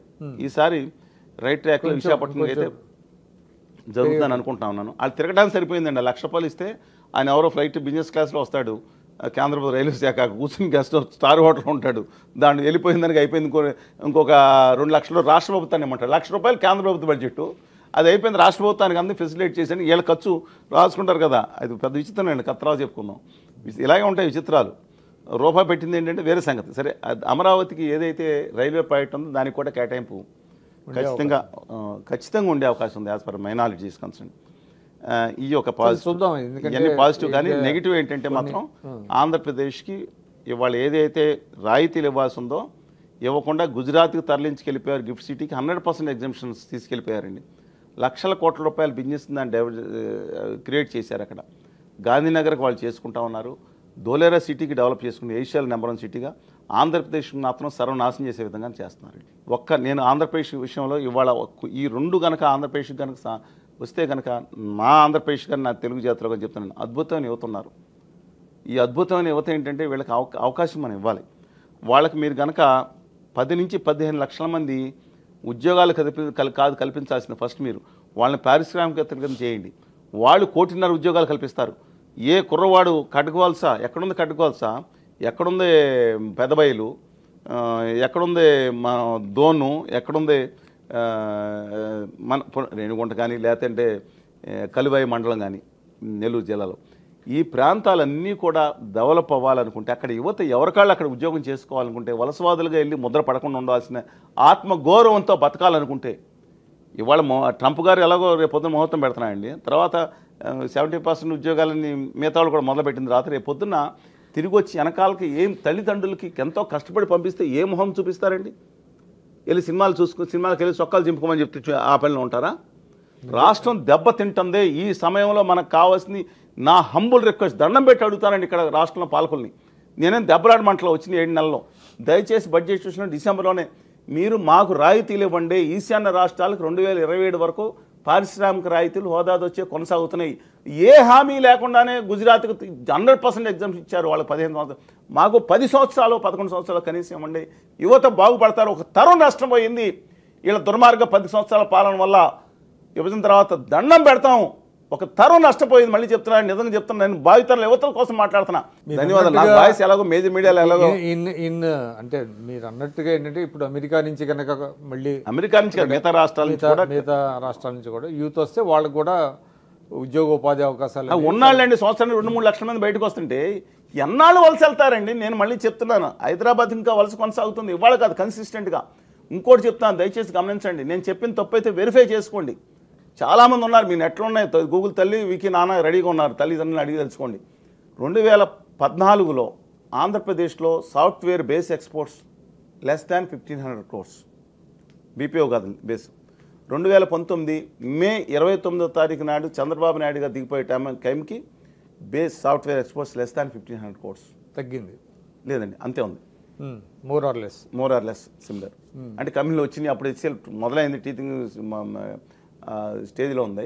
కానీ చెప్తున్నానండి, అది తర్వాత వెళ్ళిపోవటం రాపోవటం వెళ్ళిపోయినాయి అంటే పడిపోవాలి కదా. జగన్మోహన్ రెడ్డి గారు వచ్చిన తర్వాత ఆయన గౌతమ్ గారు అన్నారు, తర్వాత ఆయన కూడా వచ్చారు. చాలా శక్తివంతం లేకుండా ప్రయత్నం చేసి అనుకుందాం. ఆయన దిగిపోయినట్టు కూడా హోవరింగ్ అరౌండ్ 2,500 crores. ఇదే విషయం అదేంటంటే పక్కన ఒరిస్సా, అది వెనుకబడిన రాష్ట్రం అనుకుంటున్నారు. అటవీ రాష్ట్రం కాదు. ఆంధ్రప్రదేశ్ మీద డబల్ ఎగుమతులు జరిగినాయి. ఎక్కడ? ఉత్తరాఖండ్. తెలంగాణలో 54,000 కోట్లు ప్లస్ 2014 నాటికి ఉంటే అది 2024 నాటికి 24-25 నాటికి 3 లక్షల కోట్ల రూపాయల సాఫ్ట్వేర్. అంటే బేస్ ఉంది, పెంచవచ్చు, వేరే సంగతి. కానీ ఎంత పెరిగిందండి? 2,50,000 కోట్లు పెరిగిందా? ఆంధ్రప్రదేశ్ ఎక్కడుందండి? ఇవాళ మళ్ళా చెప్తున్నాను నేను, మీరు సియాటెల్ వెళ్ళండి, అమెరికా మీరు వెళ్ళొచ్చి ఉంటున్నారా? అమెరికా సియాటెల్ వెళ్ళండి, లేదా గురుగావ్కి వెళ్ళండి, హైదరాబాద్కి వెళ్ళండి, బెంగళూరుకి వెళ్ళండి, సిలికాన్ వ్యాలీకి ఎక్కడన్నా వెళ్ళండి. నేను కాదు, వెళ్తే అక్కడ అత్యధికులు ఇండియన్ సాఫ్ట్వేర్ ఎంప్లాయీస్, అందులో అత్యధికులు తెలుగు వాళ్ళు, అత్యధికులు కోస్తా రాయలసీమ. కానీ అక్కడ దిక్కుదేవాళ్ళు లేని పరిస్థితి ఏం చేయాలండి? దావోస్లో పెట్టుబడులు అంటే దావోస్ అసలు స్టార్ట్ చేసింది చంద్రబాబు నాయుడు గారు. దావోస్ స్టార్ట్ మీరు మరీ అంటే తెలుగు రాష్ట్రాల నుంచి నేను చెప్పేది, సారీ, దావోస్ ఆయన తెలుగు రాష్ట్రాల నుంచి కాదు, దక్షిణాదిలో ఒకసారి వెళ్ళినా మిగతాది ఆయనే. దావోస్ అనేది ఒక ముఖ్యమంత్రి స్థాయిలో గతంలో ప్రభుత్వాధినేతలే వెళ్ళేవాళ్ళు, దేశాధ్యక్షులు వీళ్ళంతా వెళ్ళేవాళ్ళు. ఒక రాష్ట్ర ముఖ్యమంత్రిగా వెళ్ళటం ఆయనతో మొదలైంది. ఆ విషయం మనందరికీ చాలా అవసరం, పెట్టుబడుల కోసం వెళ్ళారు. సరే, ఈసారి ఏంటంటే దావోస్లో ఎటువంటి ఎంఓయూలు కుదుర్చుకోలేదు అనేది ఒక విమర్శ ఉంది. అయితే వారు చెప్పేది ఏంటంటే ఆల్రెడీ దావోస్లో వెళ్ళే ముందు చాలా వరకు అంటే ఈ 7 నెలల్లో ఒక 4 లక్షల కోట్ల వరకు ఒప్పందాలు కుదిరినాయి అక్కడ అనేది చెప్తున్నారు. దాని మీద ఏంటి మీ టేక్ ఏంటి? అంటే దావోస్ నాకు 8 years బ్యాక్ చంద్రబాబు నాయుడు గారు వచ్చింది. దావోస్ వెళ్ళింది పెట్టుబడులు సాధించుకొస్తానికి, వీళ్ళు మాటలను పట్టించుకోకూడదు, మనం వెళ్ళింది దేనికి ఉచితంగా వెళ్తామని ఆయన ఇచ్చిన స్టేట్మెంట్ నాకు మీరు వేస్తే మంచిది. మళ్ళీ ఆయనే నిన్న అది నెట్వర్కింగ్ పెంచుకుంటూ వెళ్తాం పెట్టుబడులు అని ఆయనే మాట్లాడారు. నేను చంద్రబాబు నాయుడు గారిని పనితనాన్ని గురించి మాట్లాడాను, కామెంట్ చేసే అర్హతే నాకు చాలామంది, ఎందుకంటే అంతగా మించి నేను ఉద్యమాలు ఉన్నప్పుడు అంతకుమించి తిరిగి ఉండొచ్చు, కానీ కన్సిస్టెంట్గా ఆయన మన దావోస్ వెళ్ళి, సరే కొంతమంది సలగాలు నడిచి వెళ్ళారు, లేదా గాల్లో ఇవన్నీ పక్కన పడేసేయండి, బూస్టింగ్ హార్లిక్స్ ఇచ్చి పక్కన పెట్టండి. ఆయన అన్ని రోజులు అక్కడ ఉండి వాట్ ఈజ్ ఏజ్ అంటే ఆయనకున్న ఆరోగ్యపరమైన ఇబ్బందులు కూడా అధిగమించుకుని ఢిల్లీలో దిగి 12:30కి నిర్మలా సీతారామన్ గారిని కలిసి మళ్ళీ ఇంకో మంత్రిని సెక్రటరీ స్థాయిలో కూడా మాట్లాడి ఇచ్చిన కాగితాలు ఇచ్చి 5:30-6 గంటలకు అమరావతి వచ్చి మళ్ళీ 7:30 నుంచి రివ్యూ మీటింగ్ పెట్టారు. నేను లాస్ట్ టైం కొరియా వెళ్ళి వచ్చినప్పుడు చూశాను. ఏప్రిల్ 11వ తారీఖు 2015 సంవత్సరంలో ఆయన రిపోర్ట్ ఇవ్వడానికి వెళ్ళినప్పుడు వాటే అంత శక్తి, అంత అబ్సల్యూట్లీ నేను మేము చెప్పాను పాలన నేను తీసుకున్నాను. అలాంటి ముఖ్యమంత్రి ప్రతాప్ సింగ్ ఖైరాని ఎప్పుడు ఆయన చనిపోయారు, పంజాబ్ ముఖ్యమంత్రిగా చాలా కష్టపడి వాళ్ళ జీవితం లేకుండా పనిచేశారు, ఎవరు అనేవారు ఒకరితో పక్కన పెట్టి. కానీ మనం చూసిన ముఖ్యమంత్రుల్లో మాత్రం ఈవెన్ ప్రధానమంత్రులు మాత్రం ఇంతగా కష్టపడేవాళ్ళు ఎవరు లేరు, అంటే కంపేర్ చేసుకుంటే నేను కాకపోయినా. అందువలన అది వేరు. కానీ నేను అడుగుతా ఉన్నాను, let us be frank about the situation. నేను కామెంట్ చేశాను దాని మీద. తెలంగాణ మిత్రులు కూడా కొంతమంది, దుద్దిల శ్రీధర్ బాబు గారు సచ్ నైస్ జెంటిల్మెన్, నిజంగా మంచి చూడండి, నేను నిజంగా హానెస్ట్గా చెప్తాను, మనసు పూర్తిగా ఆ రోజు జూమన్ సమయంలో కూడా చూశాను. ఎప్పుడు తప్పుగా అనుచితంగా మాట్లాడలేదు, కష్టపడి పనిచేశాను. మొదటి రోజు వచ్చిన మెయిన్ హెడ్డింగ్స్ ఏంటంటే ఫోటో అవి కూడా ఉన్నాయి, పంపిస్తాను. ఆయన మెగా కృష్ణారెడ్డి గారితో చేసుకున్న ఒప్పందాలు 500 కోట్ల రూపాయలతో ఆ ల్యాండ్ ఏదో అలాట్ చేస్తే వికారాబాద్లో వెల్నెస్ సెంటర్ పెడతారు, ఏదో మన జిందాల్ లాగానో ప్రకృతి ఆశ్రమం రామకృష్ణరాజు గారు, వేగిరాజు రామకృష్ణరాజు భీమవరం పెట్టాడు అనుకుంటా. నేను ఒకటే అడిగాను, శ్రీధర్బాబు గారికి ఇంటికి మన కృష్ణారెడ్డి గారి ఇంటికి 5 నిమిషాల పని, దీనికోసం వెముకల కొరకు చెల్లుకి వెళ్ళి వణుక్కుంటే అంతకాలం పెడుతుంది దేనికండి?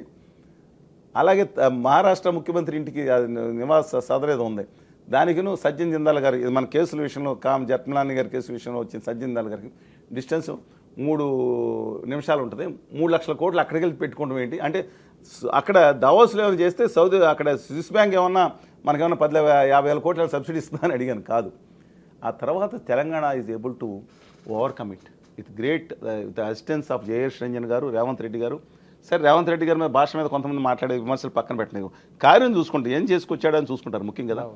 1,78,500 కోట్ల రూపాయలు. దాంట్లో సరే మెగా కృష్ణారెడ్డి గారు తీసేయండి, గుజరాత్ మహిళ లోపల అమెజాన్ కానీ మిగతా అంటే బేస్ ఫౌండేషన్ ఉంది, నేను కాదంటలేదు. ఆయన కూడా దీనికి పాతాళ్ళు కారణం లేకపోతే ఇంకోత మాట్లాడలేదు, ఎవరికాళ్ళు ఆ రోజు ఇవాళ సాధించుకొచ్చారు. అడ్వర్టైజ్మెంట్ కూడా వేశారు, ఎనో వేసుకోండి అని చూశారు హైదరాబాద్లో అంతా, మీరు వెళ్తే అక్కడ కనపడతా ఉంటాయి అడ్వర్టైజ్మెంట్లో.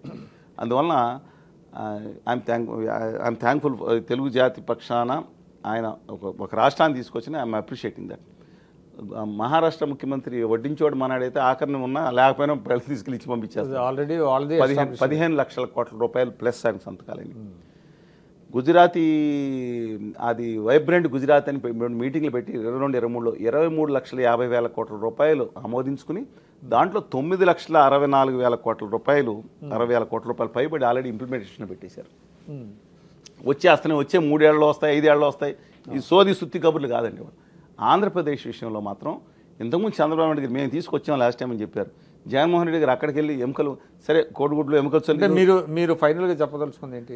వెళ్ళి జగన్మోహన్ రెడ్డి గారు వెళ్ళి ఆదాని గారితో ఒప్పందం అంటే అక్కడికి వెళ్ళి ఆదాని గారితో ఒప్పందం ఏంటి? నాకు అర్థం కాదు. ఇక్కడ పిలిస్తే అంటే ఇక్కడ రెండు విషయాలు చూడాలి. చెప్పండి. అది ఒక మార్కెట్ చేసుకోవడానికి వ్యతిరేకించాలి నేను అనేది అది ఒక వేదిక.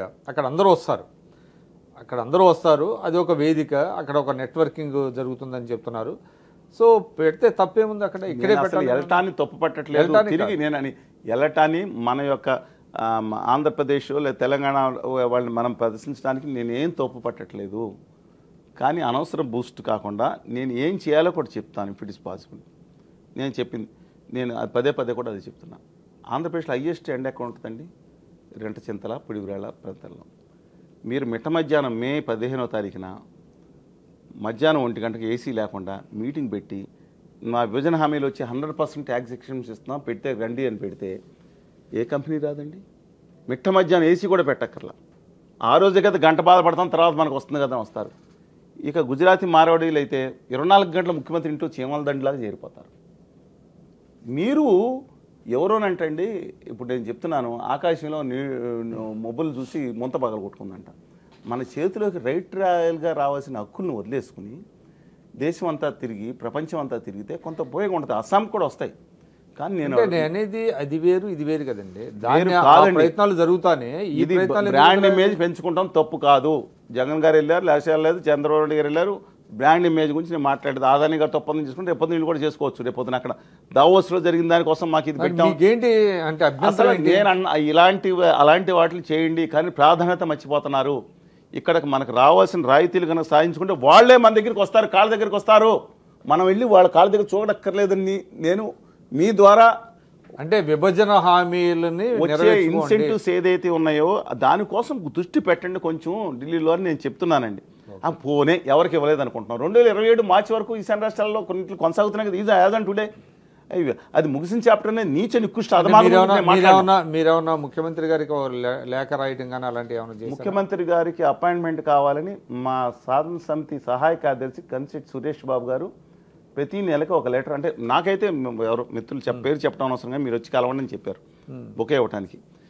నాతో పాటు ఇప్పుడు దీంట్లో ప్రధాన కార్యదర్శుల కింద సిపిఎం శ్రీనివాసరావు గారు, రామకృష్ణ గారు, జేడి లక్ష్మీనారాయణ గారు అందరూ ఉన్నారండి. రఘువరెడ్డి గారు ఉండేవారు. దాంట్లో మా ఉద్యమాల్లో భాగంగా అన్ని పార్టీలో ప్రాతినిధ్యం కాదు. మాకు అపాయింట్మెంట్ అంటే నేను వ్యక్తిగతంగా అడిగితే మీరు ఎవరో మిత్రులు మీరు రండి సార్, మీరు ఎప్పుడు కావాలంటే మీది ఇబ్బంది ఏముంది, మీరు చంద్రబాబు అభినందించడం అనేది అభినందించాం ముఖ్యమంత్రి అయిన తర్వాత పత్రికాముఖంగా. కానీ దాంట్లో ఇలాంటి ఇవ్వటానికే కదా ఇదే ప్రయత్నం 2014-15 చేస్తే గౌరవనీయులు శ్రీమతి నిర్మలా సీతారామన్ గారు హస్బెండ్ గారు పడినవ్వలేదంట. సరే వారిని పక్కన పెడదాం. ఇవాళ మరి అడ్వైజర్స్ ఎవరన్నా నాకు తెలియదు. మేము ఖచ్చితంగా కొన్ని విషయాల్లో నేను అడుగుతా ఉన్నాను. మేము ఇవాళ ఢిల్లీ ప్రభుత్వానికి బాధ కలుగుతుందేమో తెలియదు, కానీ దయచేసి కొన్నన్నా what best we can do for the next generation, భావితరాల కోసం మీరు ఏమి చెయ్యాలో దాని మీద కాన్సన్ట్రేషన్ చేయండి అని చెప్తున్నాం. లేదు మీరు ఏదో 4 లక్షల కోట్లు అన్నారు. మీకు ఒక్కసారి మహారాష్ట్ర వెబ్సైట్స్ తీసి ఓపెన్ చేసి చూడండి. ఎప్పుడైతే ఈ పొల్యూషన్ వద్దు మాకు, ఆ సౌదీ అరేబియా కంపెనీ లోకల్తో కలిపి మాకు రిఫైనరీ ఎందుకే బాబు మాకు దొబ్బేయండి ఇక్కడి నుంచి అని చెప్పి మహారాష్ట్రలో ఉద్యమం చేసి తరివేశారు. ఆ రిఫైనరీ మా దగ్గర పెట్టనివ్వనంటే దానికోసం 5,000-6,000 ఎకరాలు కావాలని చెప్పి ప్రకాశం ఎక్కడ ఆ పొల్యూషన్ చెప్తున్నానండి. దబోలా కాదు, దబోల్తో ఎన్రాన్ దబోల్ అయిపోయింది. నిన్న కాక మొన్నండి 2022-23లో నాలో మహారాష్ట్ర కొంకణంలో కానీ రత్నగిరి జిల్లాలో కానీ పెడతామని అనుకుంటే మా అక్కర్లేదని తరివేశారు. పొల్యూషన్ మాకొద్దు, ఉద్యోగాలు 70,000 ఉద్యోగాలు తీరా చూస్తే 2-3 వేల ఉద్యోగాలు మహారాష్ట్రకి వచ్చే తక్కువ ఉన్నాయి. దానికోసం మా రాష్ట్ర ప్రభుత్వం ఇన్ని ఫెసిలిటీస్ ఇవ్వాలా, ఇన్ని భూములు ఇవ్వాలా, మీరు వెళ్ళి వేరే చోట పెట్టుకొని తరివేస్తే అది వచ్చిందని చెప్తున్నారు. రెండో విషయం మీకు చెప్పాను, మిత్తల గారి కంపెనీ ఇంతకుముందే మాట్లాడుకున్నాం. మిత్తల గారు 1,00,000 కోట్లు నాకు కడప ఉక్కు ఫ్యాక్టరీ పెట్టించండి స్వామి, ఇక్కడ వాళ్ళు లోన్ ఇస్తారు. మా ఆంధ్రప్రదేశ్లో ఎవరు లేరండి వ్యాపారవేత్తలు. ఓకే, మధు గారి పవర్ ప్లాంట్ ఏంటి, జిఎంఆర్ గారి పవర్ ప్లాంట్ ఏంటి, తెలుగు బిడ్డలు కాదా? చింతా విశ్వేశ్వరరావు గారు కృష్ణపట్నం 4,000 ఎకరాలు పైబడి సెజ్ తీసుకున్న రాష్ట్ర ప్రభుత్వం నోటీస్ ఇచ్చింది. ఇప్పుడు అంతా ఎక్స్పాండ్ చేయాలి, 15 ఏళ్ళు కష్టపడకుండా వస్తుంటే దాన్ని తీసుకుని ఆ కృష్ణపట్నం పోర్ట్ని కూడా ఇప్పుడు అంటే కేంద్ర ప్రభుత్వం 2,000 కోట్లు నిధులు ప్రకటించింది దాన్ని డెవలప్ చేయడానికి. నువ్వు ఆదానిగా డెవలప్ చేయడానికి నిధులు కేటాయిస్తే విక్రమ్ గారు జనం చప్పట్లు కొడుతున్నారండి, నాకు అర్థం కావట్లేదు. ఇవాళ దానికోసం లైన్ అంట కేంద్ర ప్రభుత్వం అంట, ఎక్కడి నుంచి కృష్ణపట్నం నుంచి హైదరాబాద్కి లైన్ అంట, పైప్ లైన్ కేంద్ర ప్రభుత్వ సంస్థ. సరే అది పక్కన పెడదాం. కృష్ణపట్నం పోర్ట్ అయిపోయిన తర్వాత గంగవరం పోర్ట్ ఏంటండి? డివిఎస్ రాజు గారికి ఆ రోజు 1200 ఎకరాలు స్టీల్ ప్లాంట్కి క్యాప్టివ్ పోర్ట్ కింద ఉండాలి, క్యాప్టివ్ పోర్ట్ కింద. దానికి ఉంటాం పెట్టుకుని బయట వాళ్ళకి ఇస్తే మా గంటా పాపారావు గారు చనిపోయారు. చెప్తున్నాను అక్కడ ఉద్యమకారుడు. నా రోజు మా మీద కూడా కేసు పెట్టి మీరు ఎల్ఎన్ శ్రీనివాస్ గారు పాపం కేసుల్లోనే ఉండగానే చనిపోయాడు. వాళ్ళ వరకు మొన్నటి వరకు ఉన్నాయి, కేసులు నడుస్తున్నాయి. అలాంటి చంద్రబాబు నాయుడు గారు సరే ఎలా చేశారు, బలవంతం చేసిన ఒక మంచి పని చేశాడు ఆయన. People should note this. Bill to own, operate and transfer boot సిస్టంలో ఇస్తాను. అది ఈ నిర్దిష్ట కాల పరిమితి తర్వాత వచ్చే 13 ఇది అప్పటికి ఇన్ని వేల ఎకరాలు, దాంతోపాటు 30,000 40,000 కోట్లు ఎంత చేలో చేసిన టోటల్గా ఆంధ్రప్రదేశ్ రాష్ట్ర ప్రజలకు చెందేటట్లు, ప్రభుత్వానికి చెందేటట్లు ఆయన కండిషన్ పెట్టించిన ప్రాజెక్ట్ అండి. సరే మైనస్ పాజిటివ్ అని చెప్పుకోవాలన్న కదా. ఇవాళ ఏం చేశారు, దాంట్లో 10.13% వాటా ఉంటే దాన్ని పావలా బేడాకి ఆఖరికి వాళ్ళకు డివిఎస్ రాజు గారి దగ్గర అదానీ గారు కాజేశారా, బతిమాలారు, ఈయనే దండం పెట్టించేశారా, తర్వాత మాట్లాడి చెప్పించవచ్చు. రాష్ట్ర ప్రభుత్వ వాటా కూడా ఎవరికి చెప్పకుండా ఓపెన్ యాక్షన్ లేకుండా ఇచ్చేసి పడేశారంటే ఇప్పుడు ఏం చేయాలి రాష్ట్ర ప్రభుత్వం? ఇవన్నీ సాధించుకోవాలి. ఇవాళ కేంద్రం, నేను అందుకని అడుగుతున్నాను, ఇవాళ నిధులు ఇక్కడ మనకి హామీలు ఉన్నాయంటే నిధులు వస్తాయండి. ప్రతి సంస్థ ఎక్కడ మీరు రాష్ట్ర విభజన నుంచి, అంటే విభజన జరిగినటువంటి 1-2 ఏళ్ల నుంచి మీరు ఇవే అంశాలు మాట్లాడుతున్నారు కాదండి. విభజన జరిగిన ముందు నుంచి మనం అదే అంటే శ్రీకృష్ణ కమిటీ దగ్గర నుంచి మీరు శ్రీకృష్ణ కమిటీ దేశం మొత్తం మీద 1,27,000 అప్లికేషన్ వస్తే, అందరికి విజ్ఞాపనలు వస్తే, ఈ దేశం మొత్తం హైదరాబాద్ వచ్చిన తర్వాత లేక్యూ గెస్ట్ హౌస్లో నాకు చెప్తానండి, నాతోనే చర్చలు ప్రారంభించారు. అది రికార్డులో ఉంటుంది. సరే అది పక్కన పెడతాను. ఎంత కృషి చేసామంటే నేను అనేది అంటే దాదాపు ఎంతో కొంత సాధించామండి రాష్ట్రానికి. మేము నష్టపోయాం జీవితంలో. ఇప్పుడు మీ ఆవేదన ఇదంతా ఏంటంటే ప్రయారిటీస్ రాంగ్గా ఉన్నాయి కాబట్టి మీరు దాని మీద దృష్టి పెట్టాలి. కేంద్రం మన మాట వినేటట్టు ఉంది కదా. నేను అందే ఇప్పుడు ఏదో చంద్రబాబు నాయుడు గారు ఆ రోజు మెజార్టీ ఉంది కదా, లేదా జగన్మోహన్ రెడ్డి గారు మెజార్టీ ఉంది కదా, వీళ్ళకి పాసింగ్ అని అది పక్కన పెట్టేయండి. కానీ ఇవాళ నేను నా హంబుల్ రిక్వెస్ట్, ఇంట్లో ఎవరైనా తప్పుపడుతున్నాను కదా, ఇవాళ రాష్ట్ర విషయంలో ఇప్పుడు చంద్రబాబు నాయుడు గారికి ఎలాంటి నిబద్ధత ఉందో, కళ్యాణ్ బాబు గారికి ఇవాళ ఒక్క బీజేపీతో ఆయన ఆ పార్టీతో ఎక్కువ అనుబంధం తెంచుకోవాలి. పాత కళ్యాణ్ బాబు గారిని చూడాలి. నేను చెప్తున్నాను, ఏ రోజైతే దమ్ముండి ఉత్తరాది అహంకారం నశించాలని పిడికిలు ఎత్తి బిగించారో, ఎప్పుడైతే అభ్యుదయ భావాలతో ముందుకు వస్తున్నాను అన్నారో, ఎప్పుడైతే హోదా విభజన హామీల కోసం ప్రాణత్యాగం చేస్తానో, ఎప్పుడైతే ఎంపీలను కారణం రాసుకుంటారా అక్కడికి వెళ్ళి దెబ్బలాండ భావితరాలకు భవిష్యత్తు లేదు విభజన హామీలు అన్నారో ఆ కళ్యాణ్ బాబు గారు. సరే, కమింగ్ బ్యాక్ టు పాయింట్. ఇవాళ వీళ్ళందరూ కూడా ఇవాళ కేంద్ర ప్రభుత్వం ఆయన చెప్తే నేను కేంద్ర ప్రభుత్వం వింటున్నారు కదా, భావితరాలు దెబ్బతింటున్నాయండి. మొత్తానికి ధన్యవాదాలు శ్రీనివాస్ గారు. చూద్దాం, ఇది చలసాని శ్రీనివాస్ గారి ఆవేదన. ప్రయారిటీస్ ఉండాలి, కరెక్ట్గా ఉండాలి. విభజన హామీల్లో ఇచ్చినటువంటి ఏదైతే విభజన చట్టంలో ఉన్నాయో వాటిని కనుక ఉపయోగించుకోగలిగితే ఇంకా ఎక్కువ మేలు జరుగుతుంది. అదేవిధంగా ఇవాళ యువతకి ఉద్యోగ ఉపాధి అవకాశాలు లభిస్తున్నాయని చెప్తున్నారు. మరి ప్రభుత్వం ఆ దిశగా, రాష్ట్ర నాయకత్వం కూడా ఆ దిశగా దృష్టి పెడుతుందని ఆశిద్దాం. ఇది ఈరోజు ఇంటర్వ్యూ. నమస్కారం. సుమన్ టీవీలో మీ పర్సనల్ అండ్ బిజినెస్ ప్రమోషన్స్ కోసం కింది నెంబర్కి కాంటాక్ట్ చేయండి.